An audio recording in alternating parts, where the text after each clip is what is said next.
Welcome. It's time for Versus on a Monday. My name is Chris Gore. This is Film Thread. So it's our group show. We have a lot of opinions and a lot of topics to discuss. The Ray movie is in jeopardy. Venom: The Last Dance disappoints at the box office. It's Godzilla Day this Wednesday, October 30th, the 70th anniversary of Godzilla. Plus, production is fleeing the state of California. The world of entertainment is in chaos. We'll make it make sense with many diverse voices. That's right. The show is inclusive of your comments. So let's get started. Let's do the show. Let's freaking go.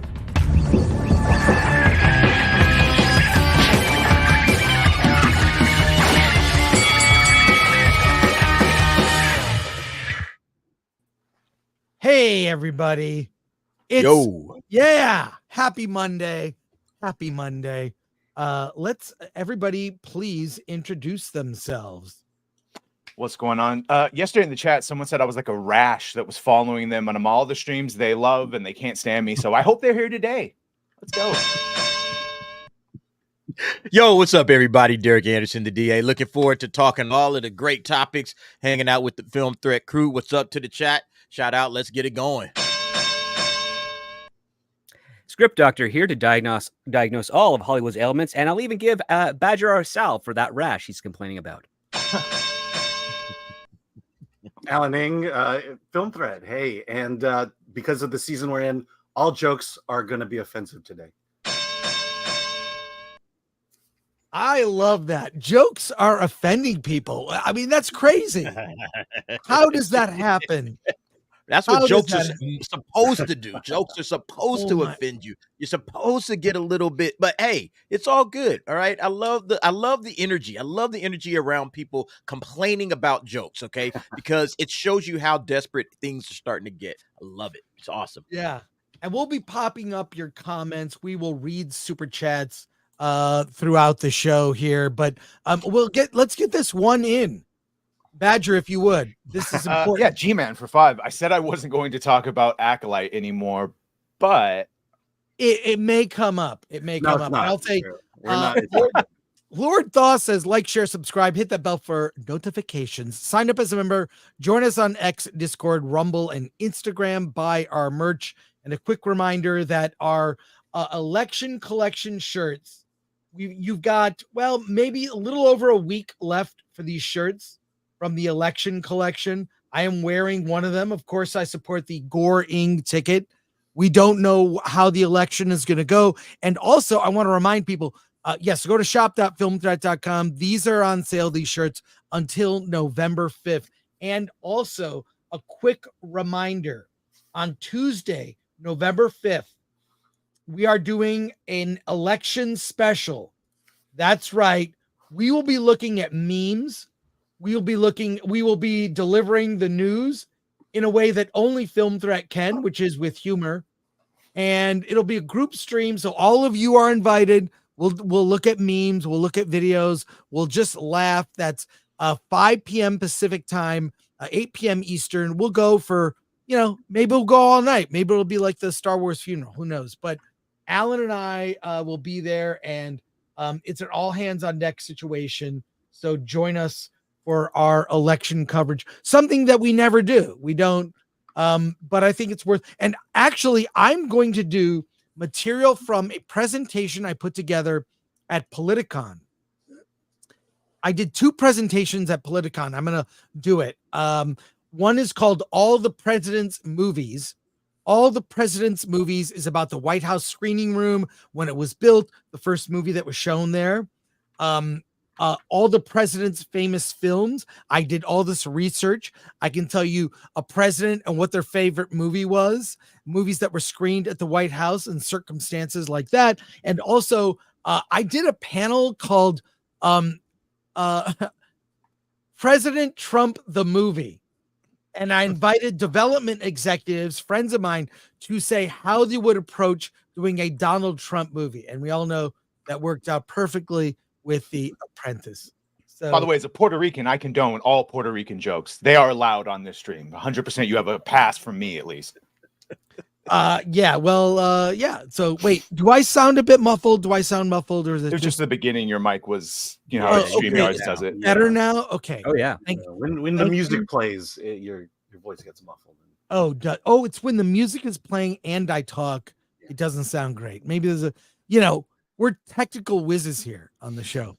Probably But- broadcast on the same channel. That's why. Oh yeah, I'll have to fix that. There we go. And hey, joining us late and not gay is Verbal Riots. How's it going, gents? Hey Dante. Why are we talking about gay folks? Yeah. Well, and you're invited to our election special. I don't know. We'll be talking about a lot of topics, but first we got to talk about Venom: The Last Dance. It opened. Yes, it's here. We want to get people's thoughts on the. First of all, how did it do at the box office? Let's get that right now, because all reports are that it disappointed. This is disappointing. Alan, if you would walk us through it. Yes, I mean, it came in at $51 million domestic. And here's the interesting thing: if you look at the global, 124 million global, total of 175 worldwide. It's doing well overseas, just not here. When you say overseas, what countries are we talking about here? I bet you China is part of it.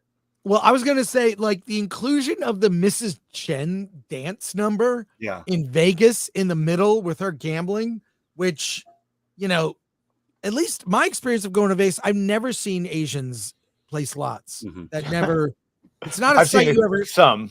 Yeah. Don't they might get see- less? Don't they get less from Chinese- China? Yeah, I was gonna say that the Chinese also like movies about labs in the middle of nowhere where something gets released, and that would Yes. So I maybe that helps with the Chinese box office. So maybe globally it performed well, but it was estimated to do much better. Now that I know Alan and I gave our opinions, for those on the panel that have seen, Here we go. Here, Wait. let me show you. What? Here we go. All right, here we go. China, Wow. top bar. Yeah. 46 million. Yeah, man. All I can say is Mrs. Chen will be in every Sony produced movie from now on. I could see Mrs. Chen dancing with Craven, doing Morbin time. Well, with so one of the Morbius. articles I was reading, they get less of the money from the box offices in Yeah. China than they do, right? From Right. other. Yeah, absolutely. Yeah. Oh, I yeah. mean, The roughly other foreign they get half of the box office, while domestic they get 66% of the box office. Hmm. And then China pulled in 46 million, which is almost same thing as same amount. That's very close to the US box office. Yep. But that's nuts that China, and really there was only that one pandering actor that was cast. Which whatever, I didn't have a problem with it. I thought, Oh, you I mean the Tom things- Hardy? Oh no. Mrs. Chen will be the next spinoff, says Joker Jack Fatak. I Anyways- don't know if the Chinese audience went there for Mrs. Chen, because they don't necessarily like to look at people like themselves in foreign films. Well, they don't like Simu Liu. That I I think know. they went for all the carnage, like all the symbiotes. Yeah, I For think null. they like the symbiotes and the tentacle stuff, because Yeah, yeah, for reasons. Okay, for those who saw the film, please chime in with your opinion. I want to hear what you guys thought. I mean, I thought, and Yellow Flash 2 says, I thought Venom 3 was fine. I had a lot of fun watching it. I would say it's the Madam Web of Venom movies. It was like parts of it so bad, it was fun. I really do think that. What do you guys think? I like the action at the end. That was fun, with the different people taking on symbiotes and fighting the giant monster that was, had been chasing them pretty much the entire movie.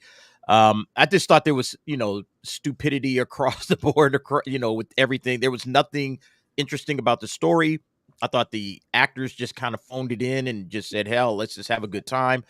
So the things I typically look for out of a movie, I just didn't get, but I did get some nice action. I said the entire story and the entire film was just a setup for that, scene.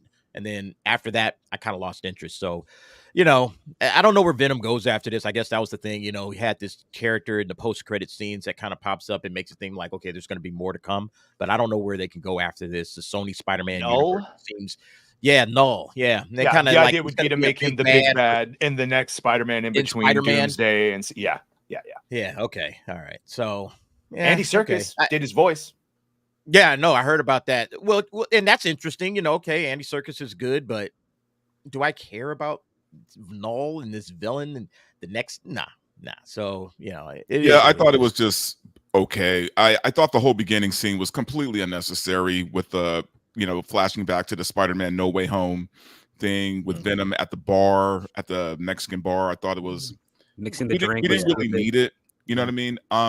I think overall, though, man, I just feel like when it comes to these Venom movies, I don't think I'm the right audience for it because I didn't like any of the movies. Like, I didn't like the first, second, or third. I mean, as far as they were okay to watch and I could turn my brain off and somewhat enjoy it, I guess.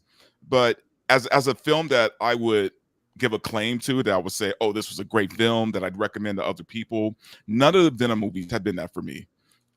And if I'm being fair, though, when I say I'm not the right audience for this movie or for this series, I think it's because I'm not a Venom fan at all. Like, even from the comics, I'm not a fan of Venom. All right. I thought he was an okay villain when he first appeared in Spider-Man.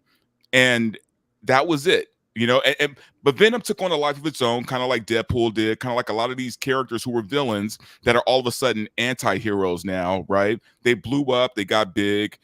I get that. And I know there's a love for Venom for people who, you know, see him as an anti-hero or whatever. I just never bought it. I thought he was a cool villain in the comics. He should have just stayed a villain. And we've had 3 Venom movies that he's never interacted with Spider-Man. Yes, So, that is ridiculous. That is absolutely ridiculous. Oh, and the other thing that I really didn't like, if I'm being honest, man, I'm just tired of the trope. I'm tired of the trope that the hero fights someone who has the same powers or same abilities as they do. And especially when it comes to Venom, it loses something when everybody has a symbiote. Yeah. You know what I mean? No diversity, right? No diversity in villains or antagonists. But it loses something. There's nothing special about Venom when he's fighting 20 other Venoms. Mm-hmm. Yeah. Well, he wasn't fighting them. I mean, they were on the same team. It was them versus the weird Venom. Yeah, I mean, you get what I'm saying. Though. It's just too many cooks in the kitchen kind of thing. Yeah. I mean, my issue was, you know, to me the best part of Venom is the interaction between Venom and Eddie, but it kept getting interrupted by plot. And the plot itself is just so bland. We've seen this plot before. The military, the scientists. You know, you got Chiwetel Ejiofor giving us a military guy, and Juno Temple as the hot, sexy scientist. But they didn't elevate those roles or those characters in any way, and so it's just a very bland story that you're throwing Venom into. Well, I will say this. I am happy that they didn't make the female scientist the girl boss, right? I mean, I felt like at least her motivations were good enough, right? She was doing it for her brother. It wasn't because she's a girl boss and she knows everything. And, you know, they could have went that route, but they didn't go. So I didn't realize there was a brother plot. It was so like there and gone, but for the last, since Tom Hardy has been Venom, I've been trying to figure out what it is he's doing in his performance. And this movie made it clear. He is impersonating Matthew Modine to play Eddie Brock. He is just a very pathetic, all erratic type of guy. I don't know why Sony keeps on picking him for various things, but to the point where the DA was saying, oh, the exciting fight scene, that's where I fell asleep in the theater. I didn't wake up until my girlfriend said it's over because it was just boring up until that point. I get it. It's supposed to be it's a buddy comedy. You know, these two people at odds with each other going forward, doing whatever. But this was a really screwball type of comedy film that nothing really at the end kind of tied up, from my understanding, what my girlfriend filled me in on when we were on our way home. But I mean, this is Sony. Sony's gonna Sony. This will probably do a little bit better than Kraven the Hunter at the end of the day, and we've already seen the numbers for Madam Web. So I don't know if this is really going to do a dent in regards to will other studios be wary of making superhero films. It's like, no, I think Sony's just going to be the only one that's going to keep on pumping these out. It says a lot though that at least in recent years, that the most enjoyable movie Sony has made was Madam Web. You serious? Right. In recent years, I'm talking about. Yeah. Well, I'll just say I'm not sure. I saw the Craven, trailer while we were in the theater, and I Rhino is in it. Like, what? I just don't think all these standalone movies mean nothing without Spider-Man. A Spider-Man Venom movie. Now that would be amazing. Yep. The fact that we've got 3 without, and as Yellow Flash, Spider-Man, Toby, Andrew, Garfield. It has to be Garfield, man. This is Garfield's Garfield. universe. Yeah, we've already seen Toby with the symbiote there. It was done. Yeah. Yeah, no, it was done then, but this is a different. I just think, and I like Topher Grace, miscast. Miscast. Oh yeah, I think Tom Hardy does a much the whole better movie job. was a mess. He got forced to put Venom. He didn't want to. He wanted to. Yeah, but I don't know. I like, how long can they milk this? It's not helping the brand of superhero movie genre, right? Correct. It is diminishing that as a brand where people are like, how many of these? Although I will say, and Alan can attest, the Venom popcorn bucket was pretty amazing. Alan, I left mine in my car. You've got yours. Please, if you would. Yeah, and show it here. Wait, I'll put you full screen there. There you go. 38 seconds there. Hold on. That was not bad. Not bad. I like this. I know. I saw it. It's like, okay, I'm getting it. I do think there's superhero fatigue now, though. I know we used to point out superhero fatigue just meant people are tired of bad movies, and then Deadpool, Wolverines kind of proved it, but people are tired. I think people are just tired now. Well, let's be honest here, man. Sony is just trying to maintain the rights. They're not trying to make anything great. There's no such thing as an audience fatigue, because if it's good, they'll go. The only fatigue happens is if the movie's great and nobody shows up. We have yet to ever see that. Because I must remind people, since 1978, the longest gap between any superhero movie has been 2 years. That's it. 2 years. Wow. So for 46 years, there's always been superhero movies. They're not going away. You cannot kill them. They are just like horror genre. They'll be there in various budgets from various studios in various forms, but they're always going to be there. They're not going anywhere. Yeah, but we can't call Dick Tracy a superhero film, right? It was based on the comics, so you can call it comic book. Here's the thing: it's not that people have superhero fatigue. They have superhero fatigue for heroes that are not Spider-Man, Superman, Batman, Iron Man, Captain America, Hulk. Bingo. So you're calling disinterest. That's what it's called. Everyone else they have fatigue for. Well, because they tried to push a bunch of characters that were never popular, and they tried to pretend they were popular, and they weren't. And then they made an Agatha show, okay? They made a show about a babysitter. Well, they've also done good stories poorly, so they take good superheroes that people do actually care about, and they make terrible movies or television shows about them. So you have that. And then you have like no-name shows like Guardians of the Galaxy, no-name characters that all of a sudden blow up and become popular. Mm-hmm. So you have this mix where it's like there's no consistency to what it is that they're doing. And it really comes down to the storytellers and the writers and the people that actually are making the content. If you get people that love superheroes and have an affinity for certain storylines or certain characters, and you let those guys get access to it, and not Jack Schaefer or whatever she's doing with Agatha. If you actually get people that care, you might actually not have any problems making superhero movies or superhero TV shows. But because we can't get people that love the genre and love the material to make the content, this is where we are. We're just getting tired of the crap that people keep putting out there because everything feels like a cash grab at this point. And just to piggyback off of that, do you know how badly I wanted a sequel to Werewolf by Night? Werewolf by Night. You want to talk about obscure comics, right? Yeah. They made that work. It was good. Yeah, apparently they're waiting, by the way. That's apparently what's going on with Blade and all that, is they're focusing on multiversal and all the supernatural stuff. Go to Midnight Suns. Yes, exactly. Yeah. But I mean, are the right people going to make it? That's the question. Nope. Because ultimately it comes down to that. Are the right people going to be behind the ideas, the stories, the scripts, the casting, everything? Look again how well Penguin is doing. Penguin is doing amazing because they took their time. They built it out the correct way. They didn't rush job it just to, cash in on the Batman and the Batman universe. It's like, no, somebody actually cares about storytelling. Even if it's not, perfectly Penguin, it's still a great story, and the characters are interesting. They're well written. They're well developed. This is what we want. Treat comic book fans with some respect. Don't just schlep out some crap and call it, oh, well, it's a comic book movie. You guys need to go out and watch it. No, I'm not watching it. All right. I'm tired of seeing this crap. So, yeah, when I went and saw Venom, I was like, yeah, all right, whatever. Had some action, had some good moments, but overall, it's just disappointing. Well, what's crazy is they give these obscure characters, right, to people who've never read comics. Like right. I can see if you were giving them to people who, like, let's say Superman or Batman, who everybody knows. Okay, I get that, whatever. But you're trying to make an obscure character work, and they're giving them to people who don't even read the books. You gotta have intimate knowledge. Right. Knowledge. James Gunn understands definitely read a comic. James Gunn understands comics on a fundamental level. Yeah. So any character he takes, he's going to make it work.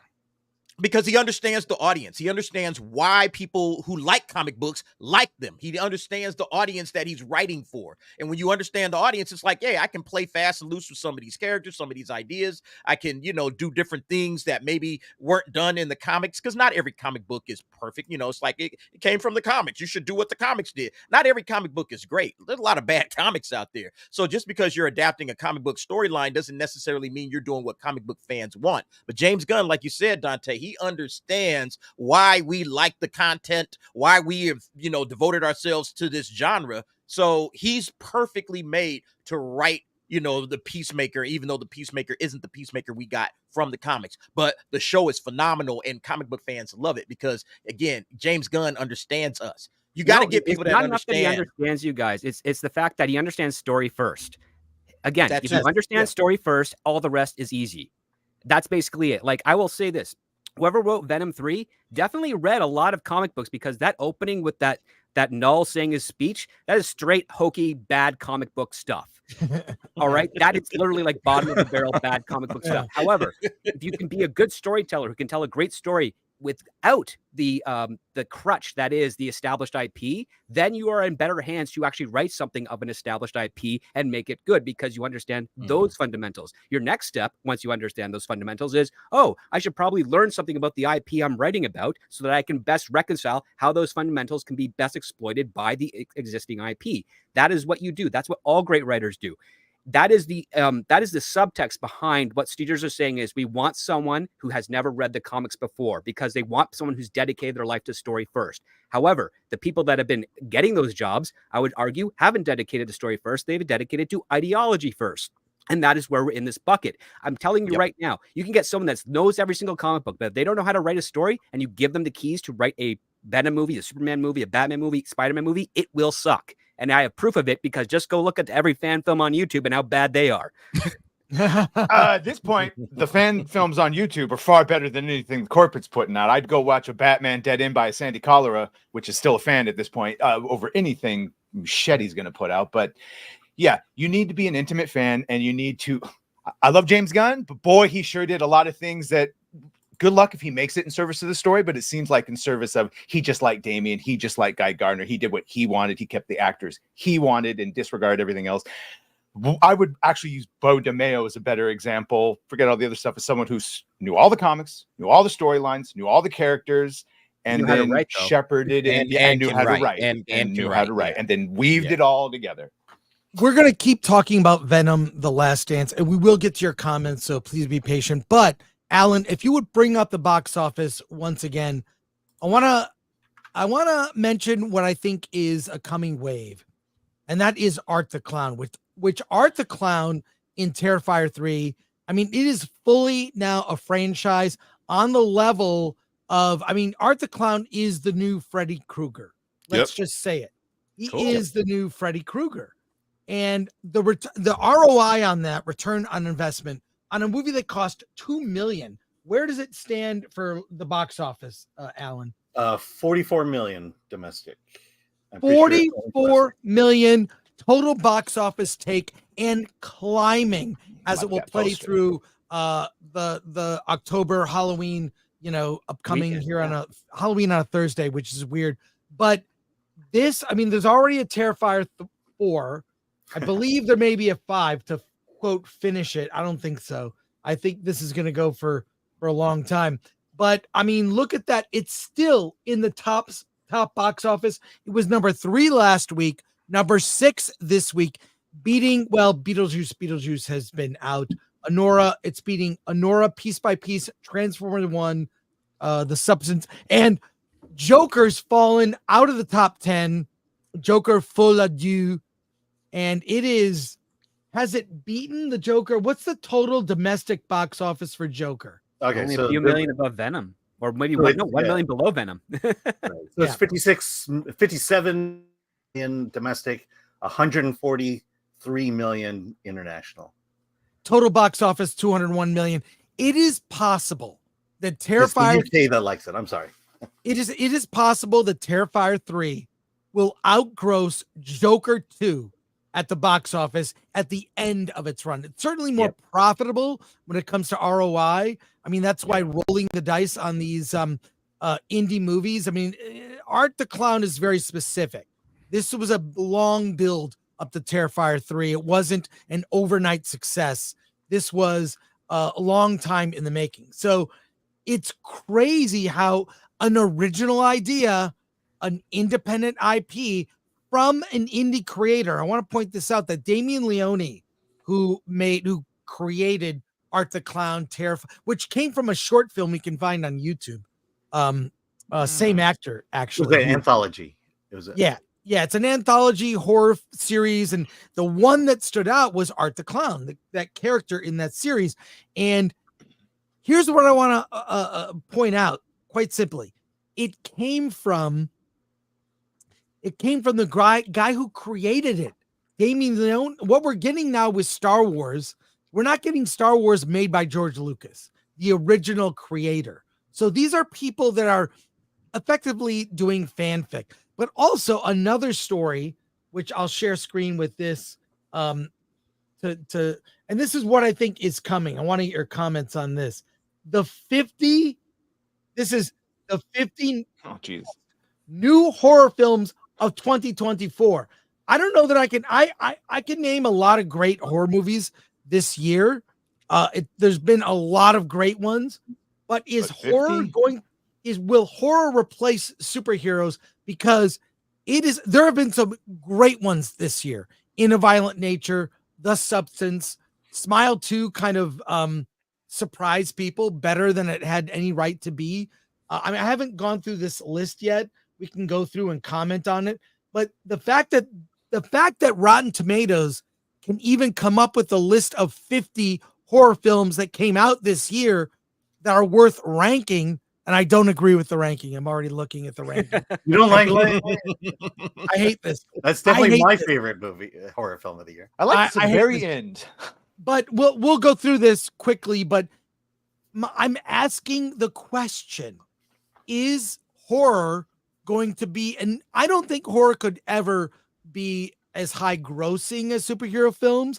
But by example, I'm trying to plot out like my thesis here. Terrifier 3 may outgross Joker 2 and more profitable. And I don't think that horror films, based on the fact that they're mostly niche market. I mean, Terrifier 3 in particular is for gore hounds, which is why I know Dante loved it. But like, are we having a new horror wave? And I have a theory also that the world is so dark. A lot of the ways we kind of work things out in the sort of zeitgeist of what's happening in the world is through horror, right? After 9/11, there were a lot of horror films that focused on, you could call them torture porn, but a lot of it was a sort of light commentary on world events. I think we're going through something, not to get too specific, kind of dark things that are happening. Is horror the way we're working it out? How is horror so popular that we could even that we can have a list of 50 of the best ones of 2024? All your thoughts, and then we'll go through this list, and then we'll go back to Venom. First, I think horror is woke proof. I think this is the only genre where you don't have to be concerned about being woke or who you're offending. Wait, wasn't there a horror film with like a bunch of black people playing a very offensive? The Blackening. Yeah. But with the even black- even then, it was making fun of. It was a making spoof. fun of Yeah, woke- it was Yeah, a it was spoof. fun. Yeah. Yeah, it was making fun of it. I mean, that's the thing, is it's the only genre where you can poke fun at political correctness, poke fun at wokeness, and tell just a horror story and involve whoever you want and tell it however you want. There's also an oversaturation element to it. I mean, it's 2024. It's not even 44 weeks into the year, and there's more than 50 movies that came out in 2024 that are horror that you can composite a list of. I mean, that alone already gives you a metric of like, yes, it's the ROI of all of these films. If you put them up against a superhero film or a comic book film, is definitely going to show that it's more profitable. And also, horror's been around a good 40 years longer than the comic book superhero film as well. It's got a bigger built-in base. It may have a niche audience, but they're very dedicated. They're a lot of fun. I've loved going to like Rue Morgue and all those places to meet people that are horror fans, because it's not my personal genre of choice, but you just can't buy that passion anywhere else, really. Yeah, Yeah, horror's always felt like the easiest one to not screw up. You just have some fun, make it scary, keep your budget reasonable. Invest a little bit in some special effects if you can. If not, have some like Terrifier. The first Terrifier, I don't know what that thing cost, but I mean, I thought it was well done for the money. And then the Is second he just one, a guy in the suit, even better. Art the Clown? Is he just a dude, or is he like supernatural? I think he's Well, supernatural now. It is supernatural. It's implied it's supernatural. I've never There's seen any of them, but there's I a might. growing lore being built up with Terrifier, and the ending of Terrifier 3. I mean, it's Oh yeah, it's it's going not- to be there's it's going to gonna be be a a sequel. follow up. There's yeah. going to be a follow up in some other realm. So there's something about it we'll learn, I'm sure. But I think horror has just always kind of been that genre that you just, there's going to be a ton of people that are going to love getting scared. There's like People just like to be going titillated. to Phrasing. Yeah, that's just something that's always been a thing. So I don't know if horror's ever not been. I'm trying to remember when horror hasn't been a thing. I love horror films. So No, it's King Kong, Frankenstein, like since the old time. It's always been.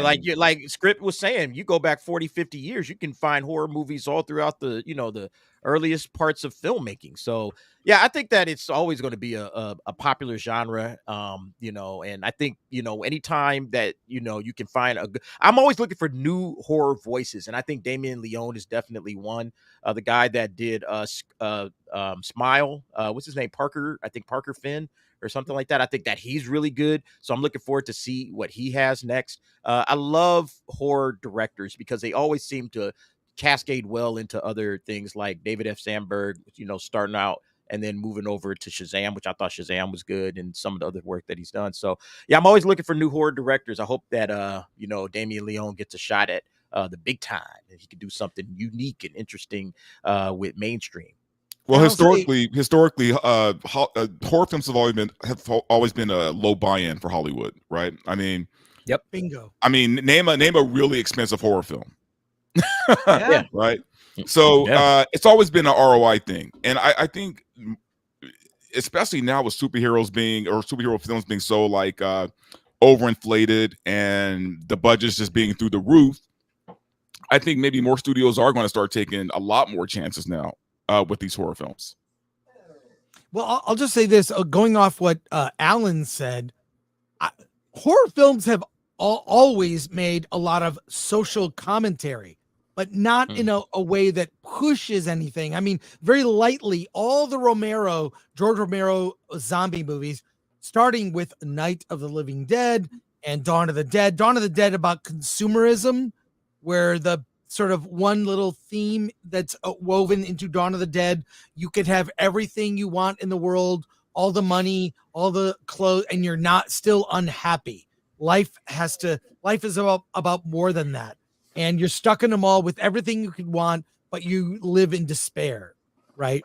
So I feel like horror is such a great way to comment without pushing any kind of agenda. It's always done that. It's there if you're looking for it. If not, it's just people with heads blowing up or getting body parts chopped off, which I'm perfectly fine with. And it taps into something in our lizard brain about fears, right? Yep. That's why I think horror has always been this staple genre. And look at the rise of whatever you think Blumhouse. You know what? Blumhouse is like the fast food of horror. Okay. They're not always great, but they're fun. Like Megan, movies like that, I thought were a lot of fun. Some of those Saw movies are the other ones. Hostel. Yeah. Sorry, we'll stick Truth with or you. Dare. Yeah. Well, Yeah. that one I really hated. But anyways, but even like I heard the plot of Megan 2, and it sounds hilarious. It sounds really good. I can't wait. But if you like, I'll go through this list quickly. And we'll just scroll down. Anything you want to tell me to stop and comment.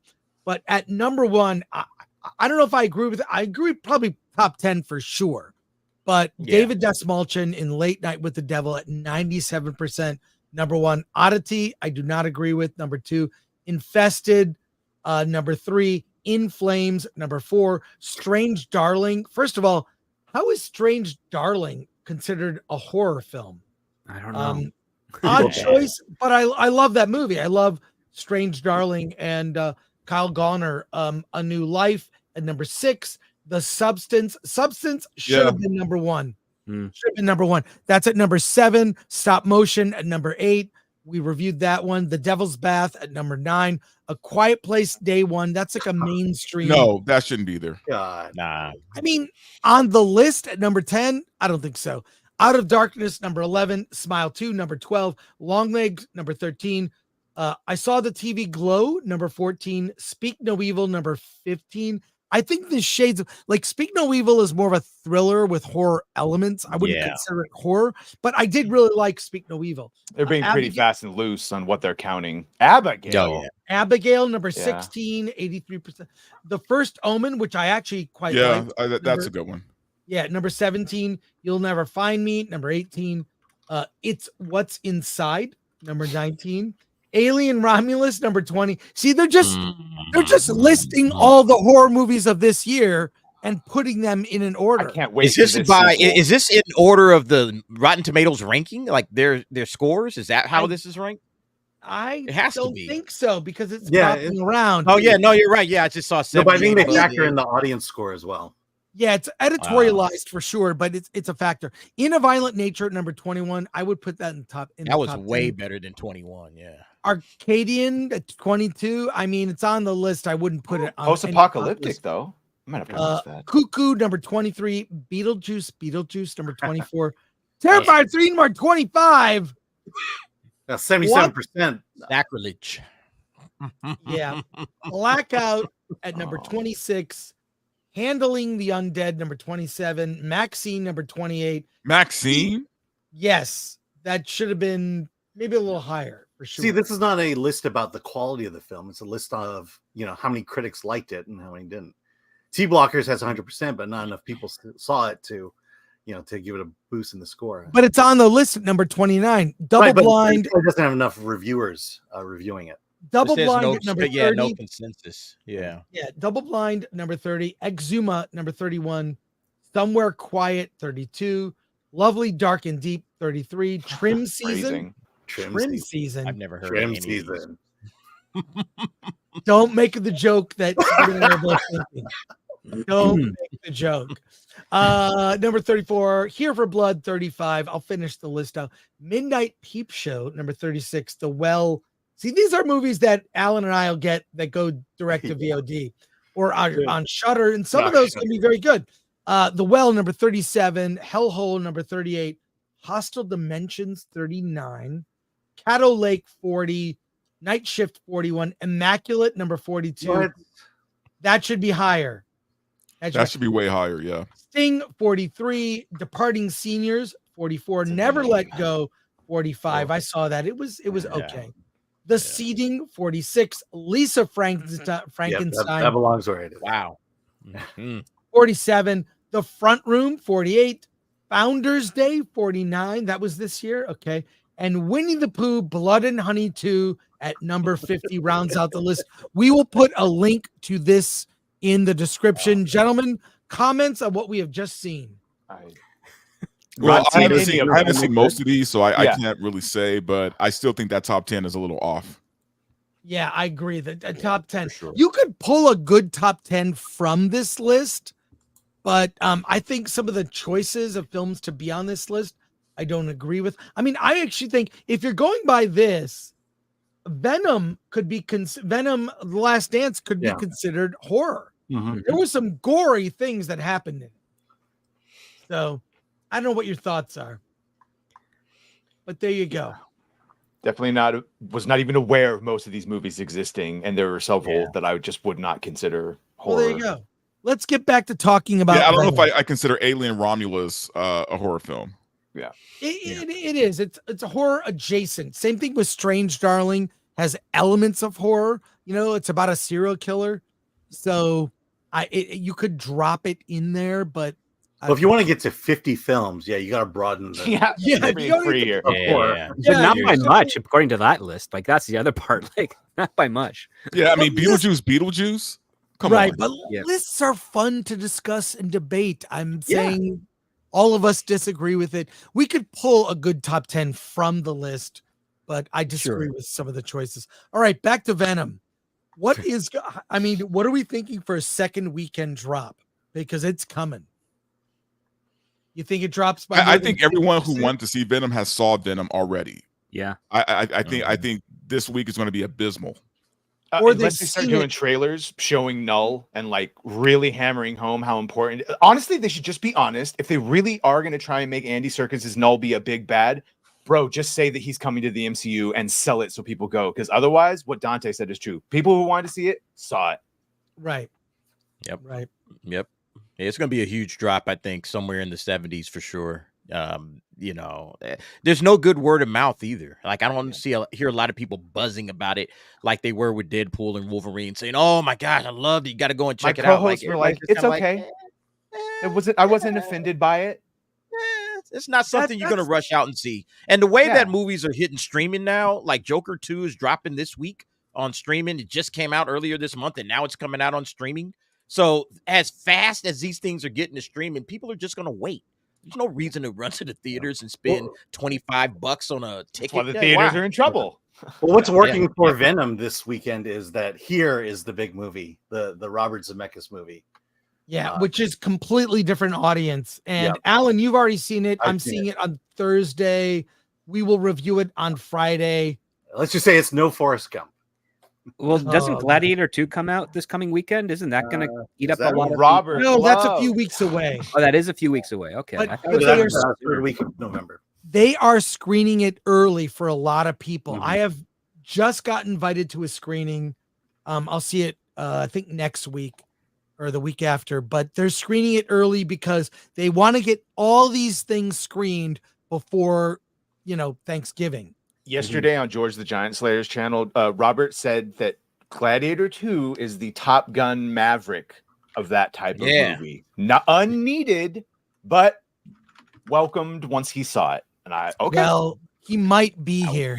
This is like just if Rob is listening, this is the fourth week in a row. Rob said, "I will definitely be there. I'll be there." He's not here. He's working on his audio drama, which I contributed to. Alan, do you have any other news here on Venom we can throw up? I just want to say really quick, though, at the end of the day, for me, none of this works without Spider-Man as the core.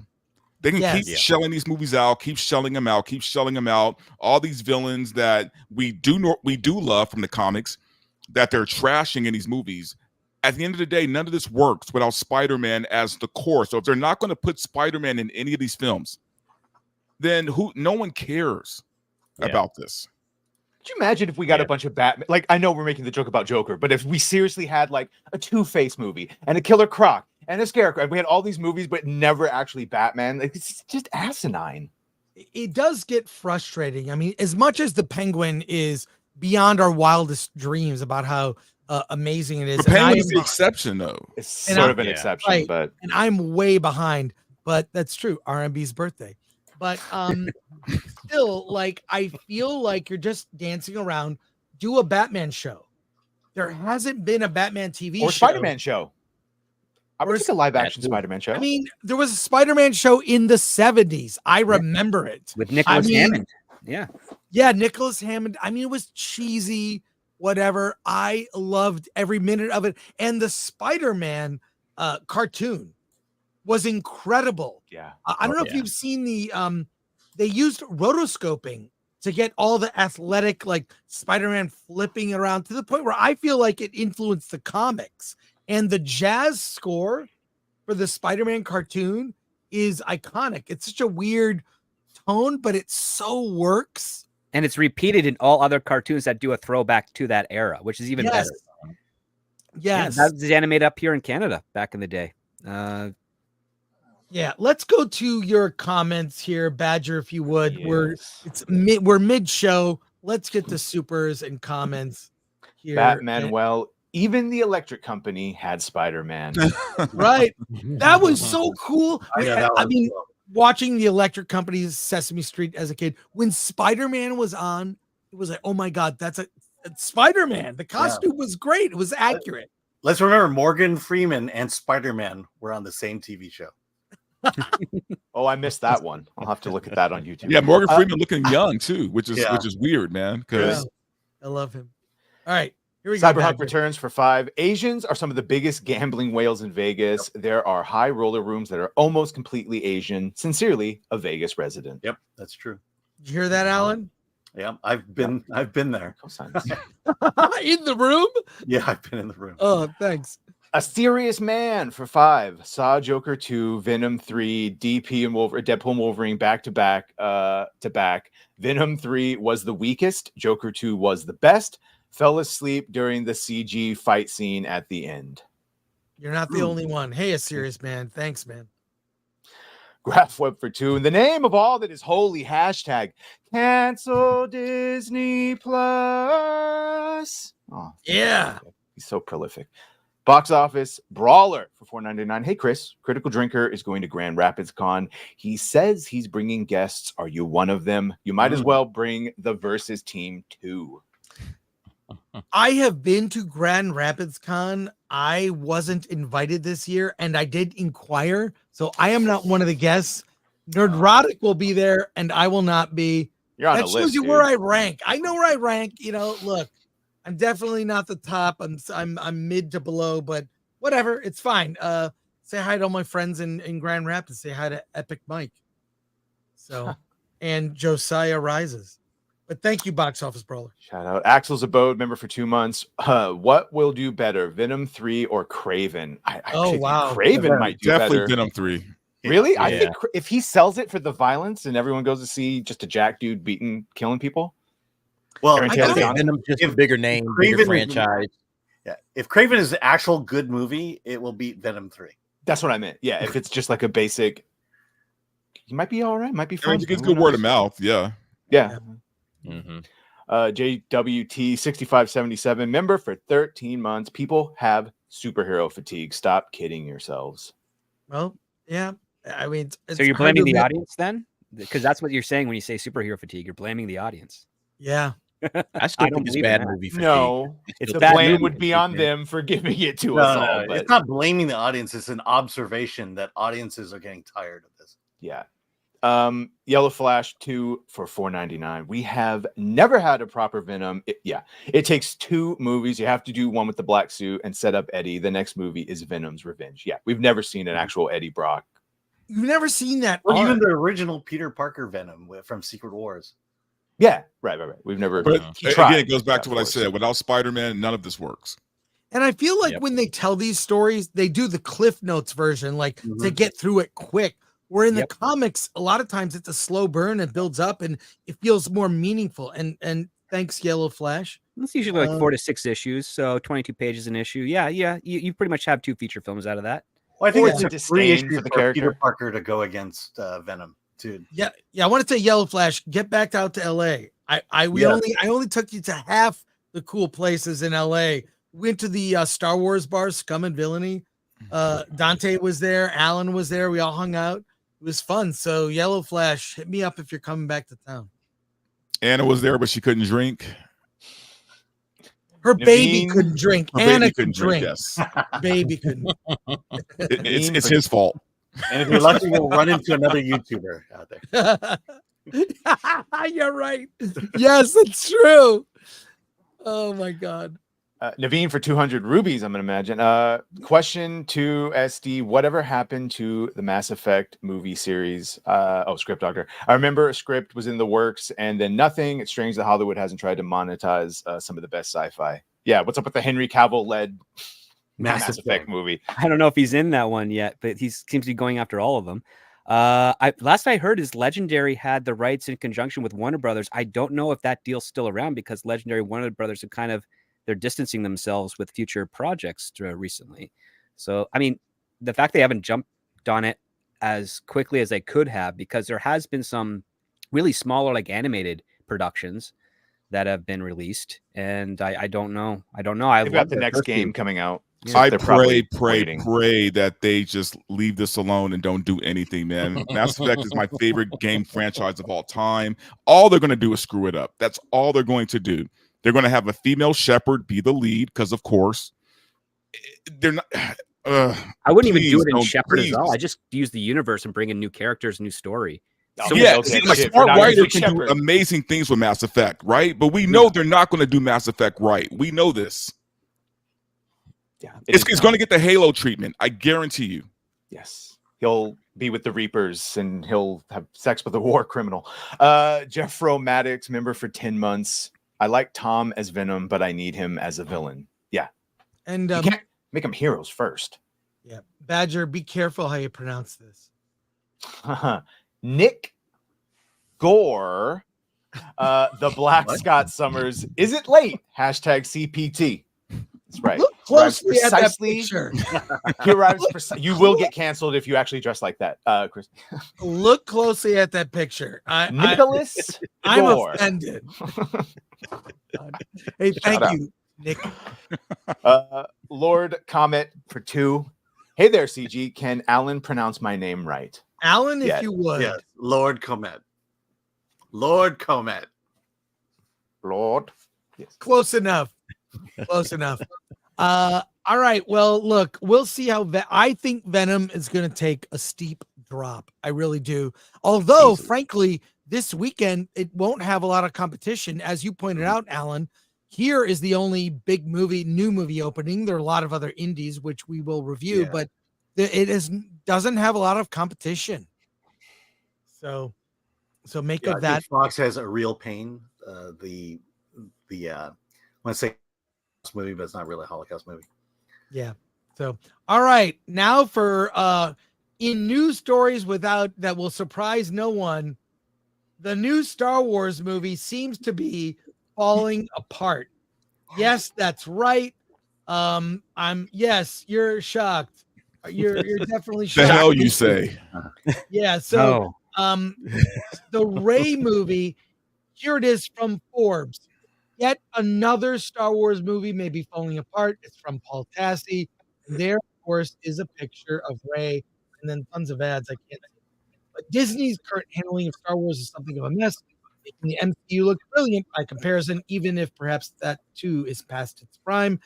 Extricating themselves from the mess of The Acolyte, a little watch show that cost an insane amount of money and sparked enormous fan firestorm, as did its cancellation. Now Disney is continuing to stumble to try to make any new Star Wars movies. The new post-sequel trilogy Rey film is now in jeopardy.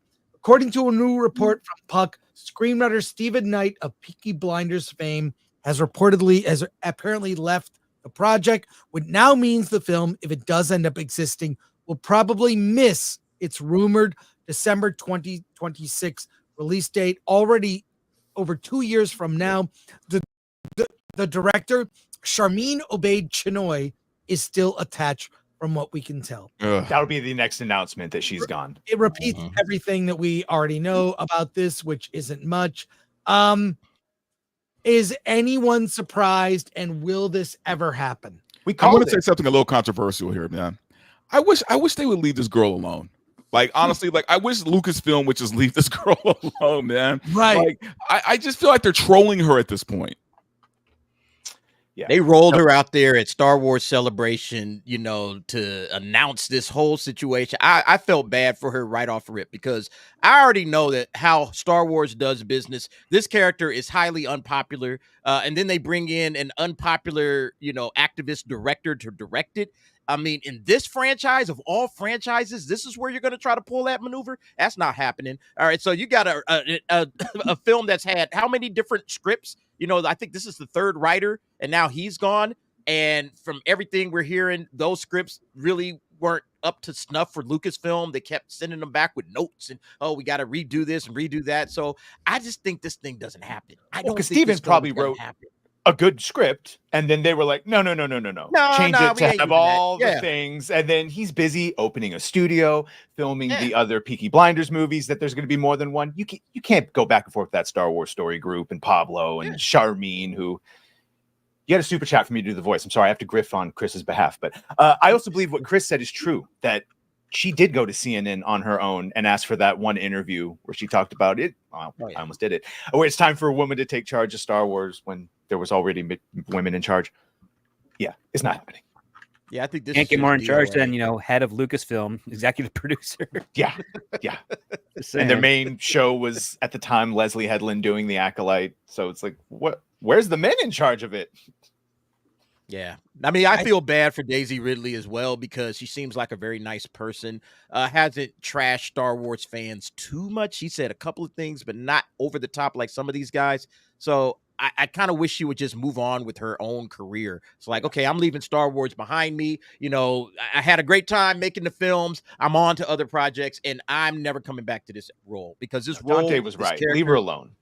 She's just not a popular character, regardless of how you feel about Daisy Ridley. Rey is not a popular character that anybody wants to see revisited. We saw that in the sequel trilogy. It was diminishing returns every single movie. So just pull the plug. This thing is dead. Yeah. Well, is there going to get to a point where Disney is not going to be able to hire writers and directors anymore? Like, who's going to want to work for this company? Really? Yeah. People who are just starting out and need that notoriety. That's who you're going to get, which means you're not going to get those that are tempered enough to fight for any type of creative vision for whatever assignment they land. That's going to be, I mean, and that's been Disney's MO actually since they acquired Star Wars. They don't want established filmmakers that are going to, you know, reject or resist their notes and ideas. They want people that are so new, so green that they will immediately capitulate. So, yes, sir. Thank you, sir. How much do you want me to jump, sir? How much wokeness do you want me to throw into this, sir? I don't care. I'm just happy I'm finally doing my dream, and they're being exploited at that as such. I mean, your dream job is presented to you, but it's Disney giving it to you, which means it's going to be a nightmare. It ain't going to be Sean Levy taking over, like whatever rumor that was. No one with clout is suddenly, and I see Red Frenchman, he said Badger I demand. Let me tell you right now that even though Mr. Knight has decided to depart, he made me very uncomfortable, and he did not do what me and Pablo had agreed upon to make it a patriarchal force that is toxic and then make it matriarchal. Yeah. Now, I have a theory, Alan, if you would bring up the box office again, or you can just find it or share screen. I reviewed a movie on Friday. Did you know that a Daisy Ridley led movie opened Friday called Magpie? Were any of you aware? Where did it land on the top box office, Alan? Can you find it? Magpie. Keep going. It's not the top 50. It's not even. It might have only opened. Was it a wide release? Yeah, I think it was. Just look up the movie. So the movie is called Magpie. It's a thriller that is a very predictable thriller. And Daisy Ridley, unbeknownst to probably all of you, has appeared in several indie movies that have got theatrical releases. Young Woman in the Sea from Disney is probably the most notable of all of them. Which they pulled, right? Well, it played for a week and was gone, but it's on Disney Plus. All I'm saying is this. He's not a draw. He's not a draw. This is Harrison Ford is a draw for a Star Wars movie. Okay. And they got that with the first of the sequels, The Force Awakens, a disappointing film, and it's a disappointing trilogy, to be fair. But these new cast members, none of them are stars that can carry a movie. Certainly a little small indie movies, but I'm saying, Alan, you can't even find Magpie anywhere. It opened last okay, Friday. so according to the press release, it's limited release LA and New York, and it is on VOD. So it's on a VOD day and date release with theatrical, and theatrical is only to advertise it. So if you're and for Oscar consideration, right, I'll argue even this. You know who's a bigger star than Daisy Ridley? John Boyega. Baby Yoda.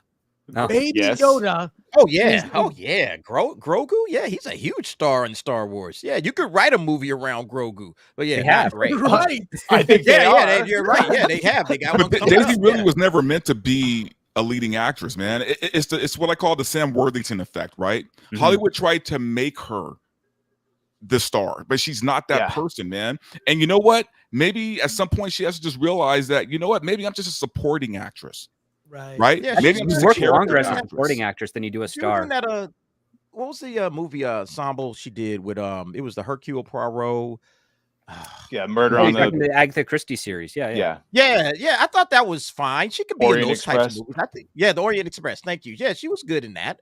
Okay, that's but where like she an belongs. ensemble, Probably right? as But her as a ensemble, but not as a lead? lead. No, not as a lead. Nah. I don't see her as a lead. I see her as a ensemble or co-star, supporting actress, something, but not the lead actor or actress that you're following. Well, so now going forward, we're hearing that James Mangold's Dawn of the Jedi, which, if you take the basic bitch of what actually existed before Disney threw it all away, that's 25,000 years in the past of the Jedi before there were Jedi. High chance that's ruined. I've got some news on that, but before we go ahead, it's his birthday. Here he is taking a break from editing his upcoming series. Robert Meyer Burnett here. Sorry, happy birthday, folks. Rob. Happy birthday. You guys. So, since you thank you for being here, Rob. Sorry, I'm late. We've missed you quite a bit. I don't know did you see Venom Last Dance? I did.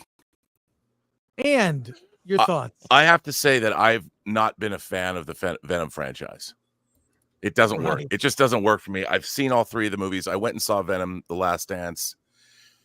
I can't get past the goofiness of it all. It doesn't. I don't like goofy. I don't like camp.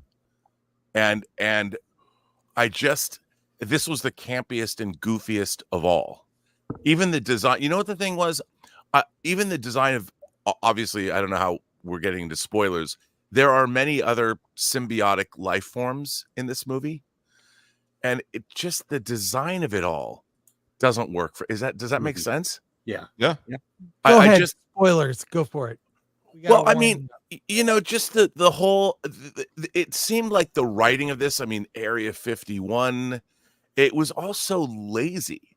It could have been a really interesting science fiction film, like with but I guess I'm just looking for something different. I can't wrap my head around the fact that we got 23 movies of the Infinity Saga started out very grounded with Iron Man 1, and they take you all the way up to Endgame, where you've got time traveling, you're going through the quantum realm, you're going to get multiple infinity. It's full blown balls to the wall fantasy science fiction, but it all works. And I felt that this movie, from scene to scene, changed tone and changed what kind of a movie it wanted to be. Like, I kept waiting for some kind of, let's tie up this whole idea of symbiotes, and they just exploded the mythology and made it so big and gigantic with these huge ramifications and the introduction of Nolan. I'm like, where did all of this come from based on the first two movies that we were watching? I mean, the first two movies have a really interesting Jekyll and Hyde, with Eddie Brock, the center of it all. And it felt like they were guests in their own movie in a way. And I didn't enjoy it. It could have been, I guess I was expecting it to be cool, like to bring all this stuff in. It could have been really I think that, but the tone of the first two Venom movies worked against all of the plot that they were bringing into the film, if that makes any sense. Yeah. Not even in a I don't know if you saw Madam Web, Rob. I know you liked probably at least 8 things in that movie. Take a guess. We all I find it really interesting that Sony has now been building this Spider-Verse out, but they've taken no cues from what made the MCU work. No, and script. We've talked about this. I mean, the idea that Iron Man 1 begins as a simple story about a man repenting, a man realizing he's kind of a douche, and then he's fighting for both his own soul and the soul of his company. It's not apocalyptic, it's not world shaking. The battle at the end, he's literally fighting his mentor, that helped raise him after his father passed away, and finding out that he's not all he appeared to be. And that's where the Marvel Cinematic Universe began. But if you're going to begin a cinematic universe with spinned off, you've spun off into Fantasyland, it's really hard to keep anything grounded for us normal human beings to watch. If the fantasy isn't grounded, it's just a cacophony of noise. And there's a lot of fun set pieces that I just didn't think were well executed. And it's how good is a set piece if you don't have anything grounded to it? I mean, you can do cosmic, you can do fantasy, but if you don't make the conflict or the stakes intimate to the main character, then we're not going to care. And in this case here, it's the world universe is going to be destroyed. Well, that's kind of too big for a human mind to process. And so how do you really do that dramatically? It just throws everything out the window. Now with Sony, I think it has to come to the fact that they're still in the old, a very antiquated type of model of the next sequel just has to be bigger and better. And we don't know what that means, as opposed to it should be focused, keep the plot simple, characters complex, drive it on home. In this case here, they're like, no, we're going to add more characters. We're going to make the complexity and we'll make the characters a lot more simpler. We'll add in more characters and then we'll make the plot really complex. We'll have this thing that can hunt Venom, but they can only find it when Venom symbiote is fully active because that's when the Codex comes in. What's this Codex thing? Okay, we got to stop the story to tell you what the Codex thing is. Well, then you've heard about the Codex in, I'm sorry, but Man of Steel, the Kryptonian Codex. I mean, It's now they're recycling ideas from other films. And I know that these are, and you're watching this stuff going, when did all of this enter into the Venom? The first 2 movies really don't point to this direction. And now even if you took something as fantastical as Guardians of the Galaxy, right? It started with Peter Quill's mom dying of cancer. Yep. Right? Even that was grounded into something. So you already feel for this character before he becomes Star-Lord. And real quick, I want to say, and you've mentioned this, Rob, I'm going to mention something you probably even don't remember talking about almost a year ago. None of these Sony movies are building to anything. Right. There's not going to be some Endgame, Sinister Six, or whatever. Are we building to that? They're not even teasing it. They're these. Morbius. Remember there was an end credits in Morbius with Michael Keaton and I forget, was it Morbius? Who said he didn't even know what was going on when he filmed it? Yeah. So they had that. They had an end credit scene. but Rob, you mentioned the problem with Phase 4 Marvel.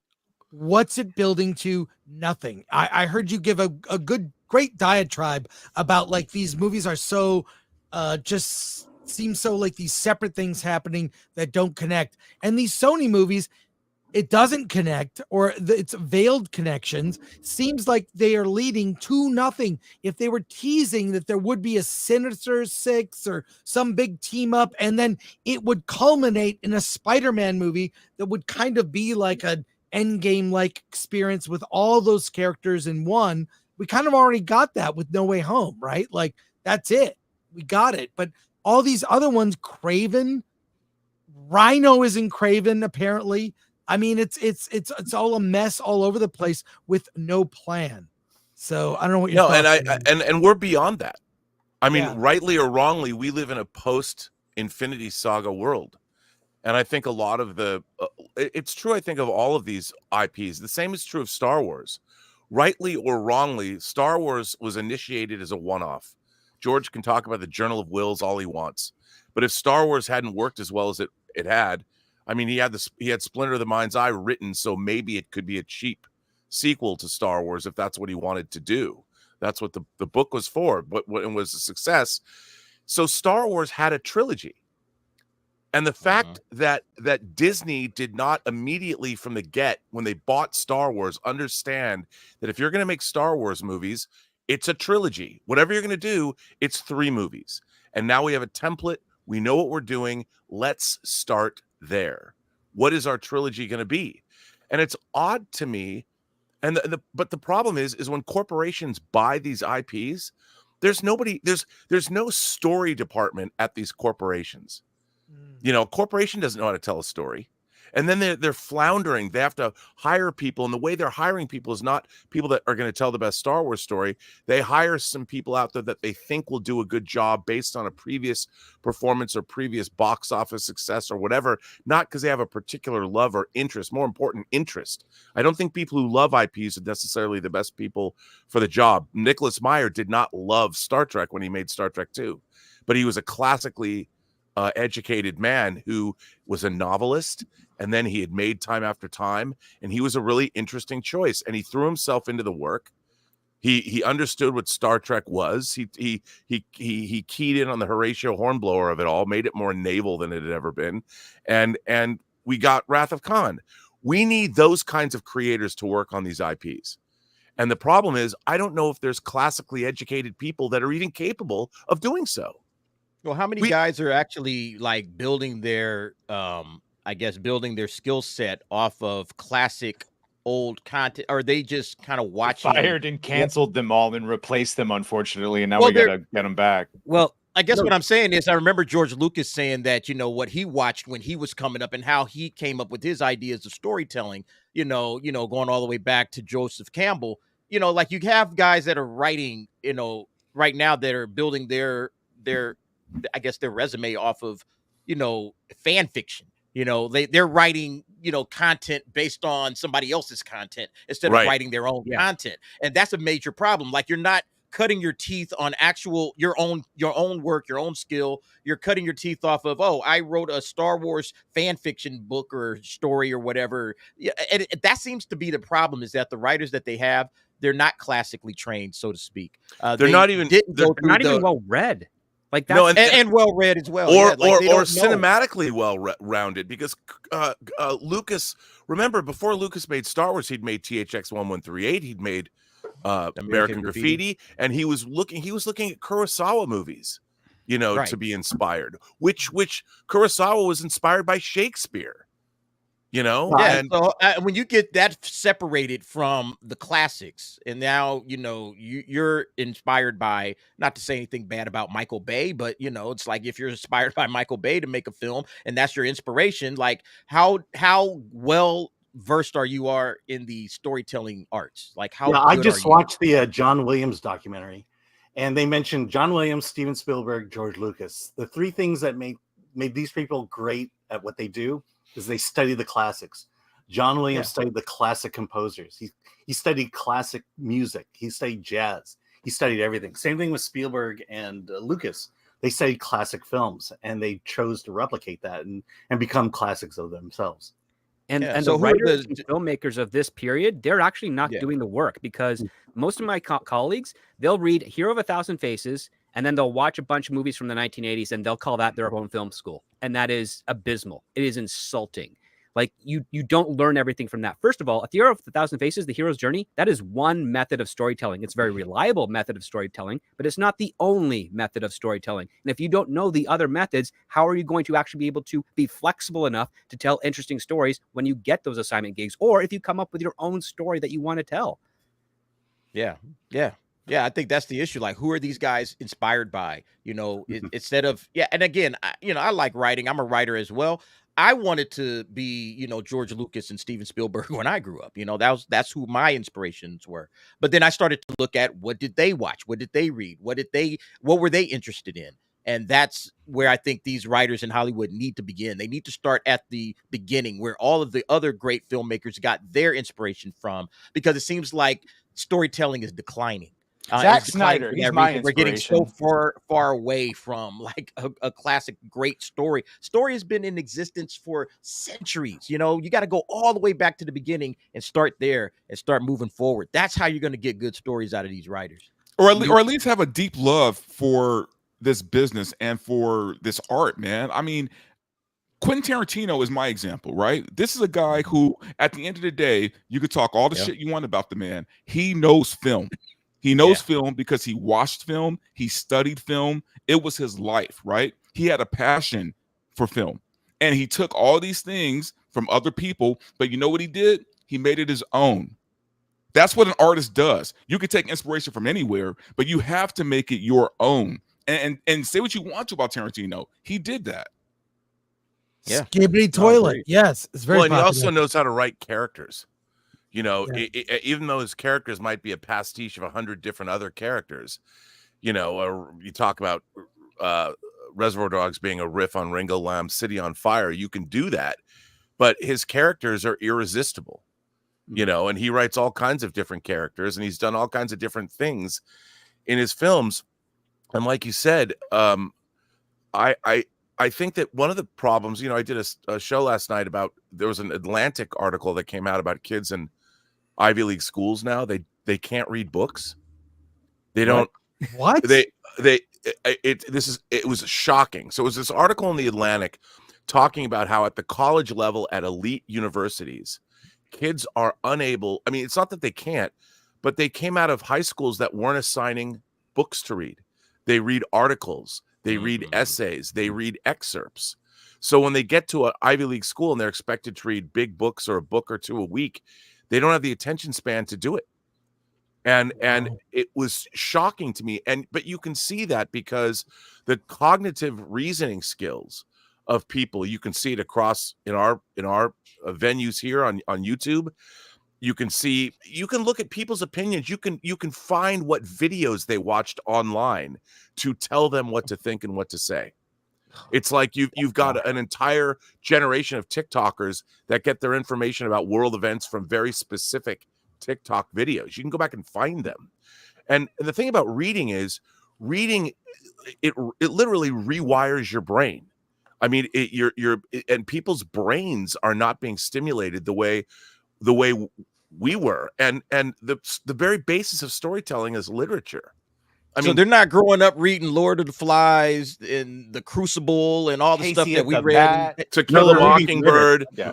Ralph Ellison's Invisible Man, which was a fascinating book about Black culture I read when I was a kid. I was like, Dangerous wow. Game. Even Roald Dahl. I mean, I remember reading like classic children's books. Everything. I read every Roald Dahl book.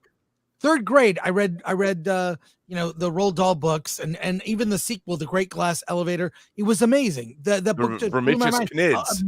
Yeah, we were just kids. I don't know, reading. But that's how we learned how to read and how to. I mean, even our storytelling is probably, you know, in rudimentary as it was.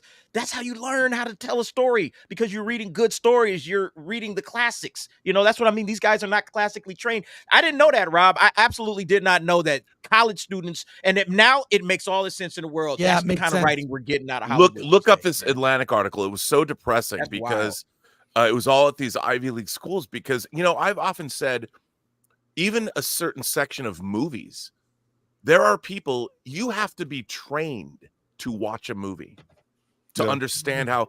There are people that, like, I've always told people, most of the people out, I shouldn't say this about not most, but there are foreign films like Antonioni movies. I always say the Ennui trilogy, La Notte, La Ventura, and The Eclipse.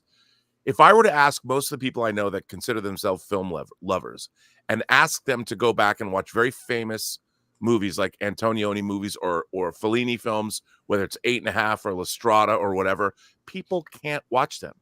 They physically can't sit down and be engaged by these movies because they're not used to the storytelling. They're not used to the subject matter, and they tune out. They literally can't. Or last year at Marienbad, try and watch that. Kids today, younger people today, can't even sit and watch those things because they haven't been trained on how to do so, because they don't follow traditional Hollywood filmmaking techniques. That's wild. Real quick, Rob, we talked about this story earlier in the stream. yet another Star Wars movie maybe falling apart. We've got the James Mangold Star Wars movie. I don't know what your thoughts are. I want to get your thoughts before we move on to another topic. But here's the thing. None of these movies can work because what happens is you have all these people now weighing in on what a Star Wars movie should be. And it should be the exact opposite. You should have a visionary director present what movie he wants to make. And Mangold, despite Indiana Jones, which I'm sure his hands were tied, they're doing it the exact opposite. We'd heard about why did Stephen Knight leave the Rey movie? He was noted to death. You're being given, because now at a corporate level, everyone's having to cover their asses. So whenever somebody approaches this and comes up with a story, you've got all these people on high from all these different departments who are saying you got to do this. You can't make a movie that way. I think Disney, their corporate structure has now, it's all one big dead-ended cul-de-sac. No one can make it. You can make a Mandalorian and Grogu movie because they already had that template out there, and you've got the people who are doing it already. I mean, the next Star Wars movie we're getting is a TV show. That's where Star Wars is at. They've now taken Star Wars, went to the small screen, and now they're bringing small screen Star Wars to the big screen. I can't think of anything more depressing. There's nothing to me more. A little bit of it because I know how Stephen Knight was noted to death because I just experienced it last week. And you know how it works? You get one executive. They say, "Hey, I need you for 10 minutes." They tell you one thing about the script. Said, "Hey, just fix this one little piece, one thing." You say, "Okay, fine, great, whatever." Next day, you get another call from a different executive. "Hey, I want you to fix this other part of the script." "Oh, well, that could conflict with this other guy's notes." "I don't care about the other guy's note. Don't care. You go do that." And it goes on and on and on and on and on to the point where no one who's giving you notes is talking to each other. It's all being funneled to you, and you're told that you have to make it work. So you want to walk away after that. But you can't tell a story that way. Exactly. Because the people that are, if those people were in any position to give you notes, then they should be the ones making the movies. But they're not. They're executives sitting in an office, and their opinions are based on cliches. They're and not really based on and it's whatever marketing strategy they have. Disney, I don't think, is capable of making an original Star Wars movie. They've already shown that with the prequel or the sequel trilogy. They messed up Star Wars. I would agree with you, Rob. I don't know that it's fixable other than shelving it for years and having people. I just think the way it ends, I don't know if you've seen the meme, maybe someone can put it up, where it's the end of Return of the Jedi, the celebration, Heroes United, the end of the sequel trilogy, and the granddaughter of the main villain of all the movies is now the surviving member, and all the legacy characters are dead with the exception of Lando and the droids. I mean, it's so depressing that that's where it goes. I mean, I can't imagine if I had young kids and had them watch the Star Wars trilogy, if they wanted to see there's a seventh Star Wars film, I would not let them watch it. I have someone who has kids and that experience happened and he let them watch it. And yeah, they did not continue to watch. It messed with them. It's sad. How could you not have the presence of mind to understand the impact that where the characters end up, what that would do, not just to the story, but to the brand itself. Chris, there's a video trailer that shows it. Like, you know how these say this is what happened to everyone? They do it with like the old time music. Yeah, it's like he tries to kill his nephew in the next few years. He becomes a deadbeat dad and abandons everyone. It's just so depressing now. Pathetic that they didn't understand the ramifications of not reuniting the legacy characters, at least in one scene. I think we got with Picard season 3 sort of a taste of the best way to handle legacy and bring in new people. It's a masterclass, and I wish Terry Matalas could have shepherded what Star Wars was. He would have done a much better job, but oh my God, it's hobbled to the point where we're doing Muppet Babies with Star Wars now with a Grogu Mandalorian movie.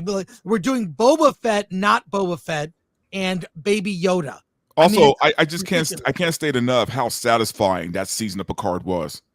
Yeah, that was such a satisfying end to the next generation of Star Wars, man.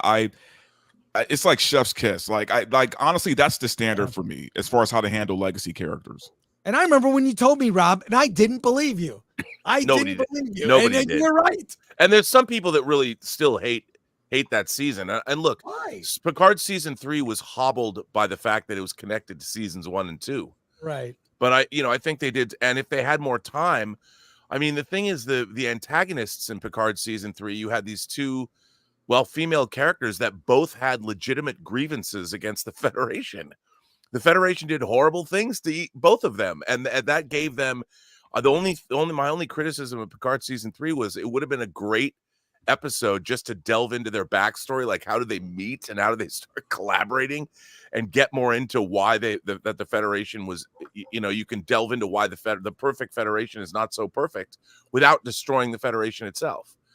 But yeah, I mean, I think look at the fact they were able to give Geordi daughters and in a small amount of time make you love those two characters. His two daughters were legitimately great characters, and the relationship they had with Geordi only accentuated Geordi's character. And that's how you handle legacy, but now everything has to go grimdark, or people have to be made to look bad. But also to piggyback on what you're saying, Rob, the magic of what they did in that season was whatever happened before season 3 didn't matter. Right. Yeah, it's true. For the most part, it really didn't matter for you to sit there and enjoy it. Right. Like, yeah, these things happened and they kind of addressed it a little bit, but for the most part, it doesn't really matter. I never watched Picard season 1 and 2. All I did was watch the Red Letter Media reviews of it. Oh. They were hysterical.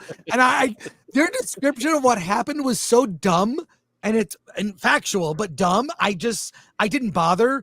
But Picard season 3, I kept hearing first from you. You're the one who told me, and loved it. Loved it. Well, we don't even live in a society that understands what uplifting characters are.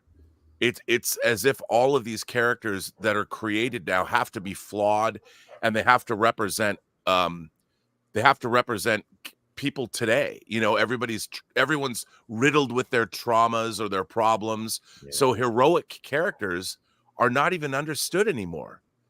And it's odd to me that we now have we flipped the script and people want to see themselves, I mean literally themselves and whoever they are, represented as their main character syndrome. In our own lives, everybody seems to be thinking they're the heroes of their own stories. And we always look to things growing up as aspirational. Like even when you watch Back to the Future, you like Marty McFly. Yes. He's not riddled with trauma. He's got a girlfriend. Okay, he didn't get his band to play but we understood because he loves playing music. But that was enough. We didn't have to make him, reconcile with feel his pain being relieved. Who was supposed to play it before he was replaced? Because wasn't that exactly how? Yeah, I was like, Eric Stoltz? Wasn't he going to play it exactly like that with a bunch of like pathos and make it super serious? And then Marty, or Michael J. came in, Michael J. Fox. Yeah. Well, the thing is, we've had an absence of role models. Like, look around general society today. Who is really a role model compared to, say, 30 years ago when we had tons of role models, people we all wanted to be like, whether they're athletes, actors, writers, philosophers, scientists, what have you, people that stood up and said, hey, this is really cool. We saw those in fiction. The Hollywood has been slowly, it took them about 10 years, but they've been phasing out the whole idea of the aspirational role model in their films because they thought, well, it's already been done to death. So let's try something new and different. Let's always have our main characters be heavily flawed so that by the time they reach the end of the journey, they will be that quote unquote role model. But you never see them exemplified as that by the end of the movie because it cuts out as soon as they make that, climactic decision that says, okay, problem solved, story's over, done. And then we don't follow up with them. Or if we do, they reset them back to where they were before. And it's like watching television. Where are the aspirational characters, I ask you? And the fact of the matter is there's not enough people in Hollywood that care about aspirational characters to fund aspirational characters. Yeah, but it's all symbolic of what's going on today, though, right? I mean, like, just really quick. I mean, everyone's obsessed with themselves, right? And you could say it's because of social media. It's because of the selfie. Ever since the selfie, everyone's obsessed with themselves, right? That's why we need to see ourselves in everything. Whereas before, like back in the 80s, you could be inspired by somebody who wasn't your race, who wasn't your sex, right? You could just be inspired by who they are and what they do. Like for me growing up, I loved Sylvester Stallone. Loved him. Him and Schwarzenegger were like the guys I looked up to because I loved action. I love action movies. I wanted to be like those guys. I wanted to work out so I could be like them. It didn't matter if they were white, right? It was just that they represented something that I wanted to be. Yeah, you didn't see, but see that nowadays, you got to be able to see yourself in that individual. So that's all about skin color, right? Because that's how the Hollywood folks look at that. They're so used to being victims or so locked in on being a victim of the world, of society around them, that they can't be aspirational. They think that the world is constantly beating them down. That's one of the biggest problems that Hollywood has, is that they can't see what the rest of us want to do, which is to see an inspirational or an aspirational character or someone on film and say, hey, I really want to be like that guy. I don't want to be some poor little victim where I identify with that person. I want to see Superman flying through the sky, saving the damsel in distress. That's what I want to see. That's what I want to be. And so those aspirational figures, they have been completely ran out of Hollywood and out of society for that matter. You see them, demonizing Elon Musk and all kind of other guys that are putting people in space and rescuing the astronauts and all of that kind of crap. Like they're demonizing all of these people because they don't, I don't understand it, but because they could Laura, never be them. the viewer that you had that comment up just now, the said that young people's role models are people their own age. Which is the extended high school effect, right? Yeah, absolutely. Why? Because no one's reading books, no one's being exposed to aspirational stories, and unfortunately, movies are no longer relevant. If you're not reading books and you're not watching movies, and all you're delving into is user-generated content and video games, you're not getting any of that kind of storytelling. You're not even having your imagination stoked, with the fuel of all of these. Yeah, but they don't want that. You know that, Rob. You've said it, right? They want us to not have heroes and be all listless, not be able to read complicated literature and think for ourselves. They want us mindless puppets. You make me sound like Alex Jones the longer we wait, start rambling. The elites. But that is what it is. That's why they killed all the heroes. It's cultural Marxism. They don't believe in good and evil. It's only power dynamics. I mean, dude, we literally have video games now where, you can create characters with mastectomy scars, right? In a fantasy game where there's magic and you're fighting dragons and monsters, there's pronouns and mastectomy scars. Like, I've got it brought up on my stream. Look at this. I can actually show you. If you just stare, they're literally having a conversation about non-binary and they, them, and she. This is in a fantasy game. In a fantasy game, you change your entire body with magic. If you share my screen, yeah, it is everywhere. They do that on purpose so that if you go to the movies, you go to the comics, you go and you play a video game, and you will get gender ideology. You will get modern day politics. This is a Kunari who should know nothing about India saying non-binary. I just said, and I'm going to use they instead of she from now on. Look, all I can say is I want my fantasy with top surgery and all that stuff. I mean, now look, I don't want to black pill everything. All this IP is terrible, and it's all got. We've lived long enough to see all of the IP we loved as growing up in all this. Rob, you and I have been going to Comic-Con since you've been there since the 80s, the 90s for me. I mean, it's crazy, but Dune Messiah looks like it's coming. And I, for one, am excited. Dune 3, which is Dune Messiah is kind of a novella, actually, kind of an epilogue to the events in Dune. I read the first Dune Although a lot of people die. A lot of people die. And I'll just say billions. I can't wait. I don't know what they're going to do. I think they have problems. There's problems in store for this because of the way Dune ended. I did not like the way Dune Part 2 ended, with Chani being kind of a dissenting opinion here. Yes, this is a hard pivot, but I want to just I am excited for the Dune films. I happen to, I don't know if you guys are aware, but Alan and I are both in an organization called the CCA, which is the Critics' Choice Association. So it is an association where you are voting on an event, the Critics' Choice Awards, And generally those awards kind of mirror the nominations for the Oscars. So we are sought after and they lobby for us. So I'll just say this. I got to meet Denis Villeneuve at an event. It was a screening event for Dune Part 2. I was there at the Ross House. There I am with my friend Tyler Disney. Now you're in a receiving line with 50 other people. I got to talk to him for a few minutes. I just thanked him, mentioned how much I love the books. And that's because he's told a similar story. He read Dune when he was around the same age, 14, 15. And Paul Atreides, people forget, is actually 15 years old at the beginning of the first Dune book. So I got to meet him. Excited. It's all coming together. What do we think?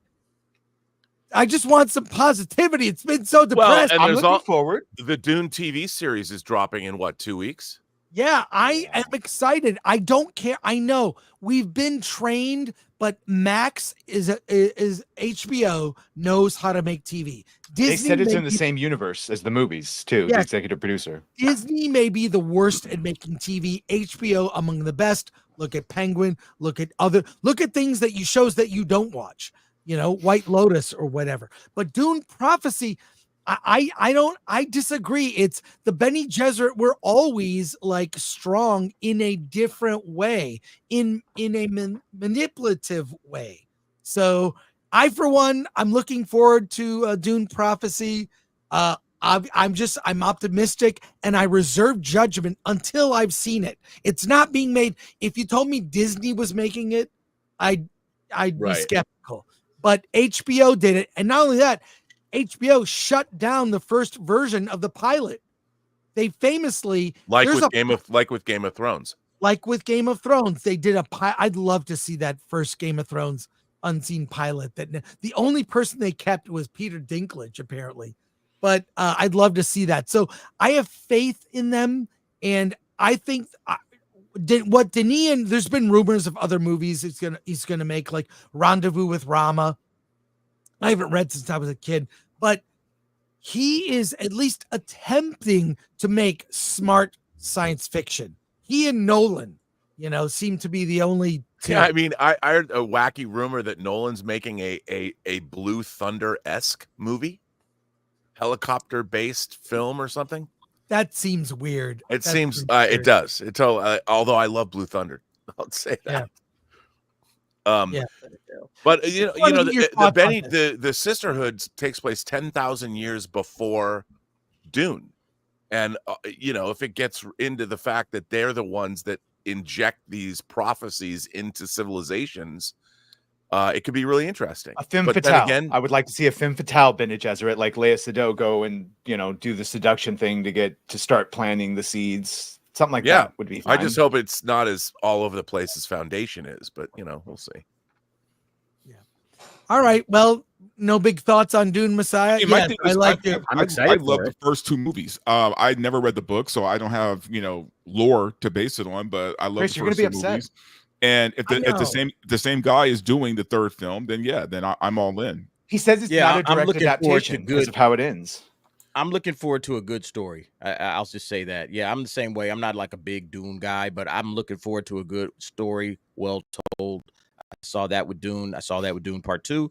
I'm fine with the series so far. I know there's some people that have a problem with it, but I'm fine with it. So yeah, I hope they continue to just tell me a good story. That's all I'm looking for, right? Just tell me a good story, whether on television or in film. Also, if you put Rebecca Ferguson in anything, I'm going to watch it. So she's a hottie. Dune is good. Chris, the only reason I think you're going to be disappointed is because you did read the books, and he basically said with the way we end with Shani that he's not doing a direct adaptation. It's a story of it. He can't. He can take at least if we could get Spacing Guild. I want to see some Dune. I want to see third stage guild navigators in the Denis universe. What? These guys are making fun of me. It's like, I want to see the Spacing Guild. Okay. It's sort of important. We don't even know anything about them. They really barely focused on it.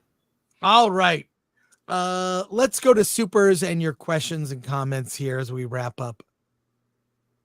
Red French Moon, member for 9 months. Daisy should drop Star Wars. She's better than their crap. Yeah, I don't know. Like I said, they keep trying to make her a thing. None of her movies outside of Star Wars have been any level of success. Like I think that's part of the reason that Star Wars movie with her is just stalled. Like, who's going to be in it that anyone cares? Her character is not well loved. I mean, look at the failure of that Star Wars hotel. Even if you put Grogu and you magically say he had a growth spurt or something, like those things just don't work. So yeah. Red French Moon for 2. Badger, I demand the voice. He got it. He wanted Charmene, the Charmene voice. Yeah, that was great. Drake, so great, but who cares? Drake Timbershaft for 5. Yeah, she'd be all right. Make a Grogu movie where he is a Jedi master between the ages of 500 and 800 years old. I think they need to go far into the future with Star Wars. Go 200, 300, 400 years into the future, and I think they can possibly, if they have some good creatives, they can possibly get this franchise moving in the right direction. But staying where they are right now, playing around in the Mandoverse era and all of the stuff with Rey and all that's a dead end. Stop, move on, get 200 years into the future at least. I think they just need to shelve the whole thing for a few years. Well, they need to do that too. They need to push pause for 5 years and figure out what it is that they want to do. Like, okay, let's stop making content.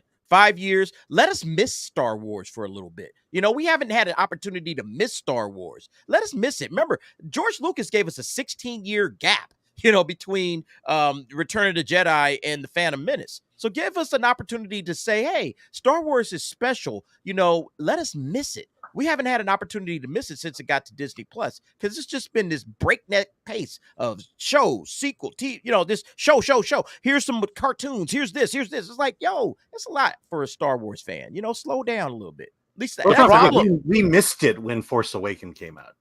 That's why it made that was 10 years. That was 10 years. But we missed it. Unless you watched Clone Wars, that was a 10-year gap from Rob, you want to say something, Rob? Yeah, I'm sorry, Rob. Go ahead. No, I was just going to say, I don't think Star Wars has another story to tell. Mm-hmm. It's the same story over and over and over and over again. Don't trigger me, Robert. There's a bunch of stories to tell. They're not telling them.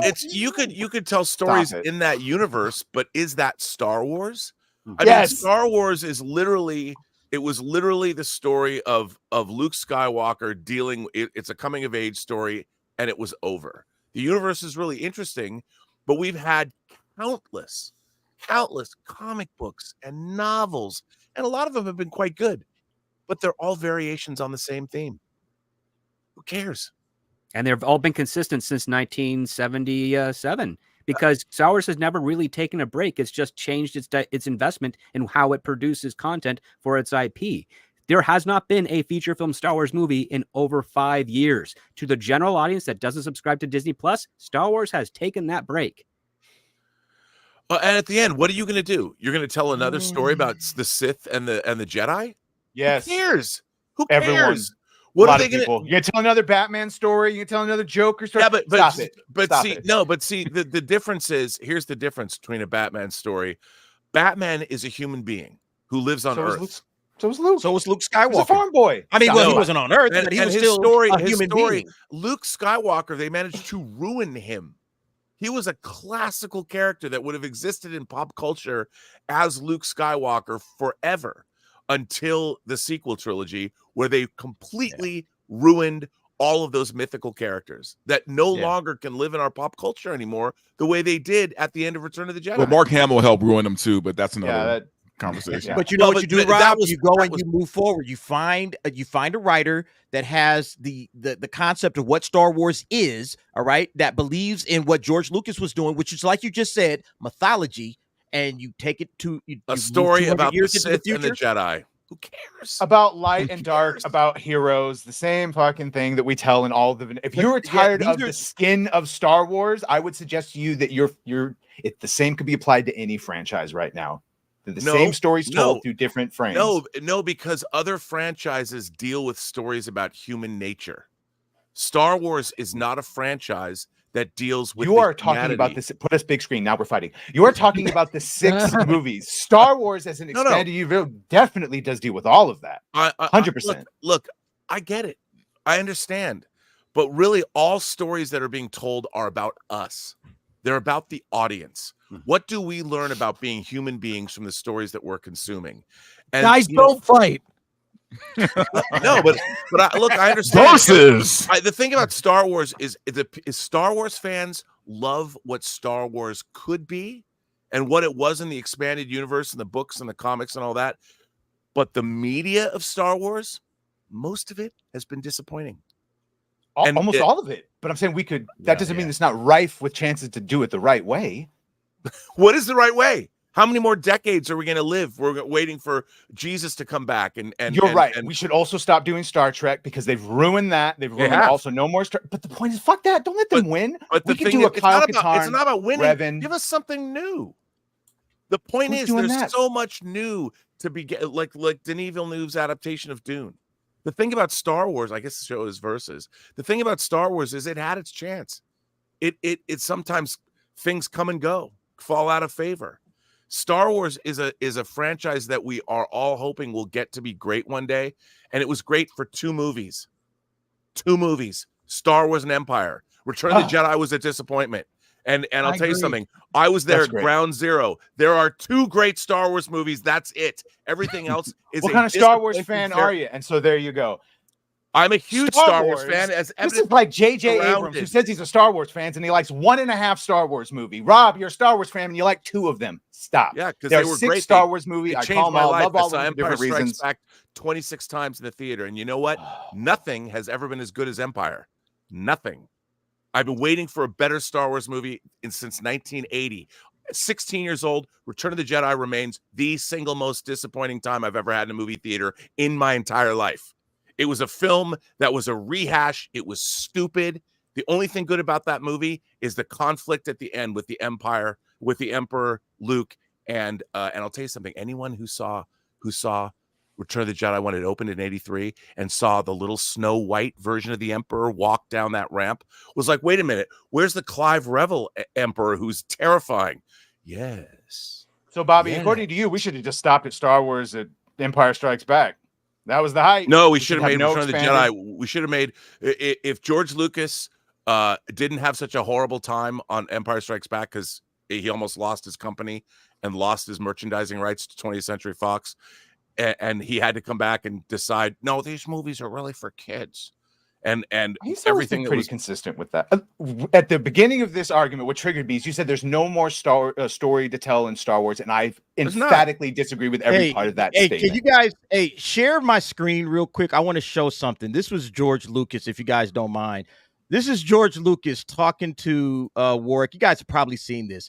This is what Star Wars needs to be. It's like you just said, Star Wars is for 12-year-olds, okay? I want to play this clip.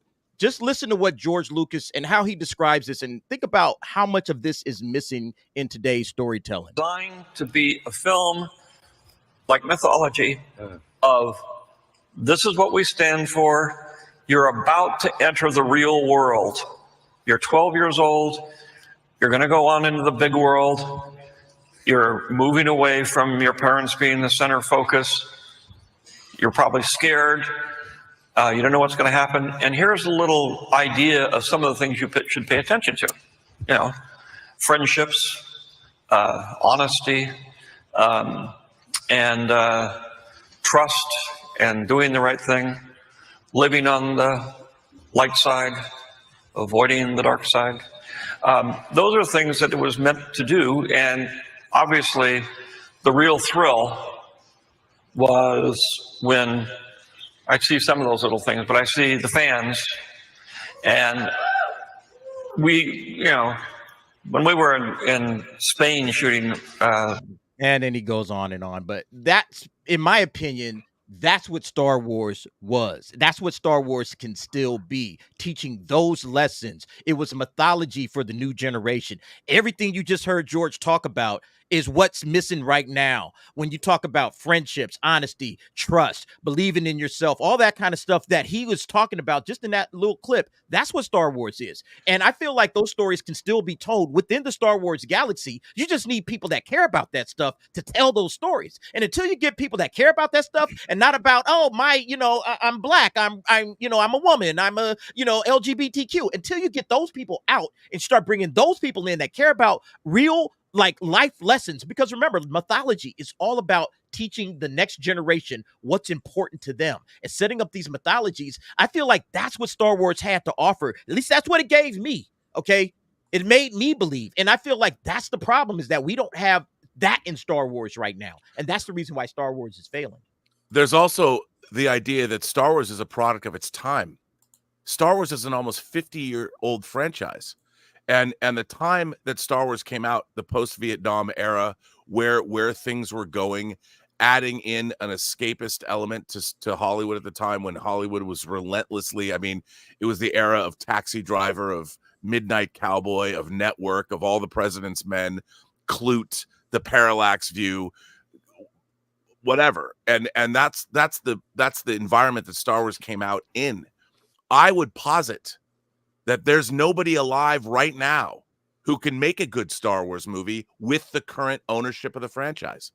Because the current ownership of the franchise is directly in opposition of a storyteller coming along and doing exactly what Lucas is asking you to do. No argument there, by the way. So what I'm saying would be done under an ideal circumstance of them actually caring and letting someone who cared about it have free reign. Don't you think with all the expanded universe stuff, I read all the Dark Horse comics. I read a lot of the Star Wars novels. Oh, you gave me some Disney Star Wars shit. What do you know about Kyle Katarn? What do you know about the old school between the 90s and early 2010s stuff? It's 20 years. You're asking me what I know about Shadows of the Empire? Revan, sure, Dash Rendar. All of that could be done right now to be a billion-dollar film. It would be about friendship and betrayal and light and dark. I agree, but it's already been done. I read those stories. That's great. Have you seen it in live action? Who played Dash Rendar? So what you're going to ask to go back and do is go back to readapt these books that had their place. Or find storytellers that can move forward. You don't necessarily need to adapt what has been done. There's got to be storytellers out there that can do this. I know there are. There are still great storytellers. They've already wrecked. Grand Admiral Thrawn was the coolest new Star Wars character created. That's why you got to go 200 years away. And they've ruined. He sold out and took the check, and he ruined his own character. But someone in the comments, I'm turning you to a gatekeeper. Sell out. He was not given a choice. You're goddamn right. I'm a gatekeeper now. We should have gate kept. We should have gate kept. We were a mistake. How would you gatekeep, though? Huh? How do you? I'm sorry to derail the show. I just wanted to on the open market. No, it's great. Thank you, Dan. Thank you, Dan. Just throwing a question out. How do you gatekeep something that is available on the open market for anyone to buy? Oh, I think when they call me a gatekeeper, they just mean you have strong opinions and you're not open to anyone that wants to change it. And that's fine. Yeah, we should have had more gatekeeping. We should have gate kept the shit out of everything, and they've all been ruined now. But with that mentality, you would never have had the expanded universe, because people said it's not the movies. You can't have that. We don't want that. Get it out. Not the type of gatekeeping. Well, but that was still at a don't make me fight you too. But that was still at a time. I mean, that was the prequel era when you had people that everybody that wrote Star Wars novels and everybody that wrote the comics for Dark Horse loved Star Wars. They loved Star Wars, and just like the people that would write the thousands of Star Trek novels, they started writing Star Trek novels because they loved the universe. Not only did they love the universe and the characters, they were students of the minutia, and they were like, okay, no one's ever filled in the blanks between A, B, C, and D. But if A, B, C, and D are true in the Star Wars universe, maybe this would be true, and then they would write what E, F, G, H were. And it was like, wow, that's really cool. Some of the role playing, the stuff in the early Star Wars role playing game, did some wonderful filling in of the gaps in the Star Wars universe. There's so much there, and it was already done well. It's all there. It was done, and that's what Disney should have done. They had it laid out for them. Yeah. And no, do they do Heir to the Empire? No. We get Grand Admiral Thrawn brought to life in animation, and then in this weird watered down version of what the character was as written by the original author. Why didn't they just go back and adapt those books? They adapt books for other movies. They'll adapt a Tom Clancy novel and make it Hunt for Red October. Why don't they go back and take the best of the novels and adapt those? And I'll say, Rob, I agree with you. It's because we grew up in the same era. So I remember being disappointed with Return of the Jedi. It wasn't like a disaster. No. I'd say it's a third or half of a good film. I like the throne room stuff at the end. The Ewoks are stupid. Whatever. We can go on and on. We can. If they destroyed one Death Star, why is another Death Star a threat?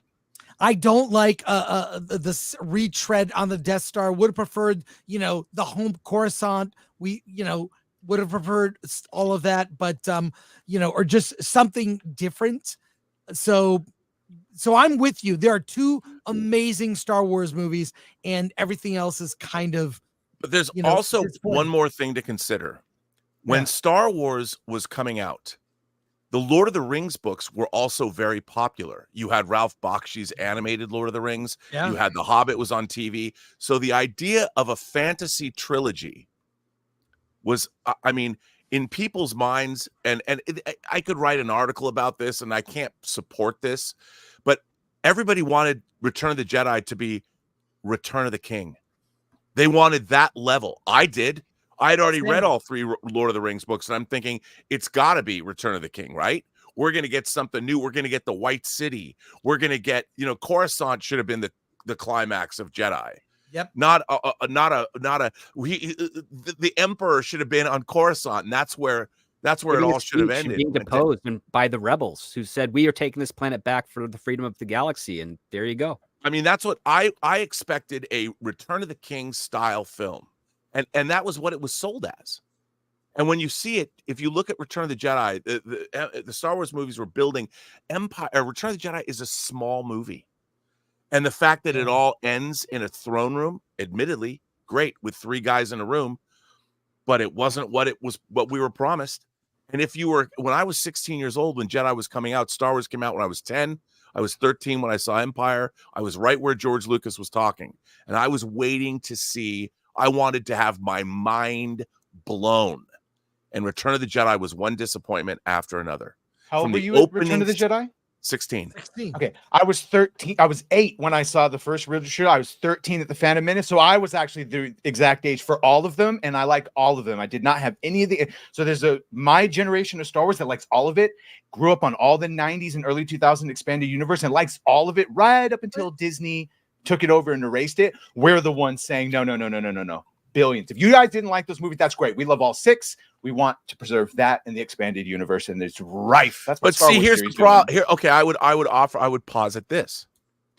I can understand liking the first movies, but the prequel trilogy, but you have to understand, for another generation of people, they were incredibly disappointing. And that was where people were like, oh, Star Wars was over. We all went and saw Phantom Menace. I walked out of the theater I was shaking my head, wondering. Yeah, my parents were disappointed. Phantom Menace opens with 2 guys going into a room at a meeting and waiting for somebody to come see them. They're literally sitting at a table drinking water. But do you understand the resentment that people that do like it and have been spending money and time and energy on this all these years? And while you guys all say it's dead, let it die, we say, fuck you, keep it alive. And we're willing to do the work. Do you understand the resentment between those two things? Rob, do you remember this article? I do, but the thing is, those movies are demonstrably not good. And the thing is, I understand people liking them when they were kids, but when we were kids, there were the things that we were being influenced by, even our cartoons, our animation, whether it was Looney Tunes or Johnny Quest or whatever, there was a certain level of the entertainment that we were getting. When we saw Phantom Menace, it had been so those movies aren't even populated with real people. The words that come out of people's mouths don't even sound genuine. And when you watch that, you're thinking to yourself, who made these? The person Harrison Ford's quoting is, you can write this shit, but you can't say, okay, stop. This is revisionist. All the movies have their problems. You either like them or you don't. I get it. It's not revisionist because you weren't there when the original movies came out. So you didn't see the development of what was going on. I can see Harrison talking about the silly dialogue that you just criticized, acting like it doesn't exist in all the movies. It wasn't silly dialogue. He can say it, but those movies became classic for a reason. When Harrison Ford says, I don't know, do you think a princess and a guy like me? No. That was great dialogue. That's because people don't pull their. That's because droids don't pull people's arms out of their sockets when they lose. Wookiees have been known to do that. There's nothing like that in the prequel trilogies. Star Wars might. This idea that it has bad dialogue, Death Mark's not an easy thing to live with, Solo. You can go through both of the first 2 Star Wars movies and all the dialogue works. All of it. It's all cool. It's all world building. We hinged on every word that came out of people's mouths, wondering what does that mean? And not only that, it was a more serious tone. And when Gary Kurtz exited, was not involved in the third movie, you noticed he was setting up things that were deeper in there, made it more serious. And George's ideas were balanced by Gary and his wife, Marcia. Yep. And both of those relationships were fractured and went south on Jedi. And here is an article from filmthreat.com, reprinted on filmthreat.com, written by Dan Weber, from the 90s. And this was originally published in Sci-Fi Universe magazine. It was the cover story. It was the cover story. I created that magazine with Mark Altman. I was a critic at large for it. Rob was a critic at large, wrote many stories. It was kind of like Film Threat, but only about sci-fi. This article, 50 Reasons Why Return of the Jedi Sucks. I'm not going to go through the whole thing, but if you start to look at these, number 1, Ewoks. Number 2, the tone is inconsistent. Number 3, the look is all wrong. I would say the third film, The Return of the Jedi, kind of feels like a TV movie compared to the cinematography of the first 2. Number 4, it's a bunch of Muppets. Number 5, painful lack of innovation. Number 6, witty banter. 7, physical comedy. I could go on and on. I'll put a link in the description for this video. But look, it's something. And Rob, I remember feeling disappointed. I still went and saw it like 7 times that summer, but always with this should have been more serious. It should have been bigger. It should have been apocalyptic. You have the this was the confrontation between the Jedi and the Sith that had been building over. Look, Badger, I don't mean to get on your case. I'm not angry about it. Oh, and I'm not angry. I don't mean to get on you. But it's just like I saw Empire 26 times in the theater. I cannot tell you what that movie meant to me when I saw it, because the promise that was made to me with Star Wars to become a fan changed my life when I was 10. And to sit in the theater, and it was right on the cusp of, I was becoming a man. It opened the same week as my bar mitzvah. So I was, I'd studied Hebrew. I was going to have my bar mitzvah, and Empire Strikes Back opened. And Empire Strikes Back was a gateway to the adult world that I was going into. And I expected to follow that up. When I was 16, I just learned how to drive. Just got my license literally the week before Jedi opened. And I was hoping that I was expecting a life-changing event. And it was not that. And I didn't understand. I had to come to grips with, how can these 2 movies that for literally I had lived on Earth for 16 years. And from the time I was 10 to the time I was 16, which was a great percentage, was a 33 something percent of my life, a little bit more than that. Star Wars was a part of it. And when I saw Jedi, it was the most deflating, most disappointing experience, because it showed me that the promise of Empire moving into this larger, you've taken your first step into a larger world. Well, apparently not, because it's going to end on the moon of Endor with a bunch of Ewoks, and I have to deal with another Death Star being blown up. Good for me. It was really disappointing. And it was really existentially disappointing. I got the catharsis of having dozens of books, games, and novels showing Luke become a Jedi Master and build the Jedi Order and all the characters that come along with that. So what you just described is what I got during Force Awakens: Last Jedi. Well, we didn't have that stuff when we were watching Star Wars. Understand? That's what I'm saying. We have 2 very different experiences, which is why I'm defending it and don't want it to let it go. Because I did have those experiences. I'm not apathetic about it yet. No, I mean, we had Splinter of the Mind's Eye, and which was the first book, and then you had the Han Solo trilogy, and then you had the Lando Calrissian and the Mind Harp of Sharu, and then we had the Marvel comics. So we did have an experience of gaps being filled in, and it was all that, but still that was waiting for the next movie to come out. And then when Jedi went down, and I understand, look, I have been a fan of Star Wars. It's not like I didn't read all this stuff. I've been a complete fanatic. I mean, I'm still building a 4-foot model of the Millennium Falcon right here in this room. You know, Phantom sends me more parts. But I mean, it's like, look, I'm always I built, here's a 1/72nd scale, or was 1/72nd scale model of the Millennium Falcon I built. I mean, it's what can I say? Star Wars has been a part of my life, but modern Star Wars, not so much. Let's go to supers here as we wrap up.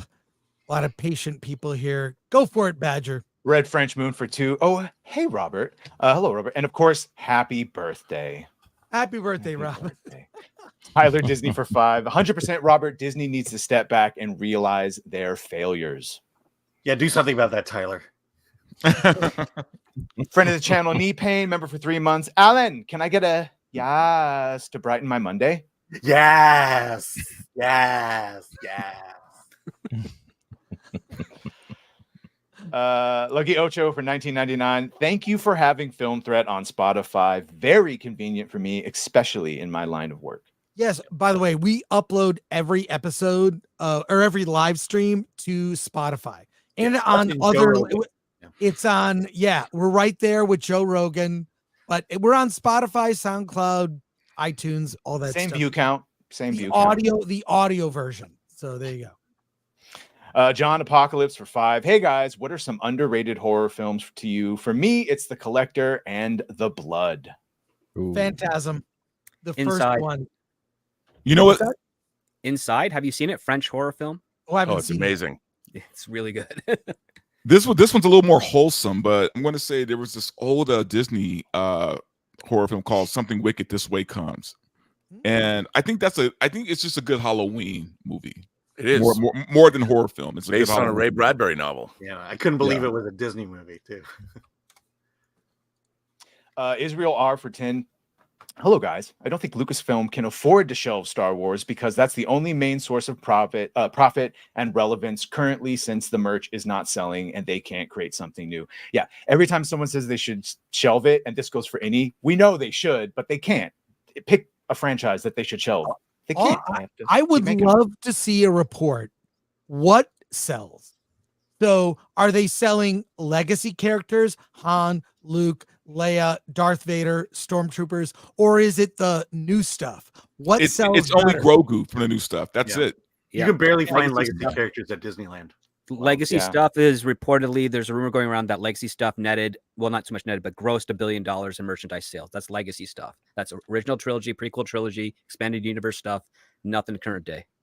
Wow. All the ones I just bought were all legacy comics, with the exception of the Vader ones that Robert had me get with Dr. Aphra and Vader. Very good. Pretty good. Yeah. Murderous C-3PO protocol droid. The Garth Knight returns for $4.99. You guys need to watch Anatomy of Lies, Anatomy of Lies on Peacock. It says a lot about the Hollywood bubble. Nice. Anatomy of Lies. Okay. Stubble McShay. Hey guys, really quick before we continue, I gotta take off. I gotta go run and pick something up before my next game. So anyway, subscribe to Verbal Riot. Later on, Dante.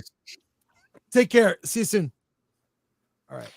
Stubble McShay for 100 Swedish krona. If I was tasked with writing new Star Wars movies, I would look to the classics or ancient myths, adapt those, and reskin them with Star Wars trappings. Star Wars version of Jason and the Argonauts, or Eros and Psyche. I totally agree with that. Good start. Yep. Mm-hmm. Oilers Workshop for $9.99. Rob is reacting to a film as an adult when it came out. Badger reacting when he saw the trilogy as a child all at once. You will both have vastly different feelings. I'm in the latter camp myself. Yeah, vastly different, both valid. I understand everything Rob was saying. I think you were both right, to be honest. Look, I agree, but the thing is, I don't think that the caliber, the quality of the films is the same. Let's just say kids deserve better. They do. I would say that too.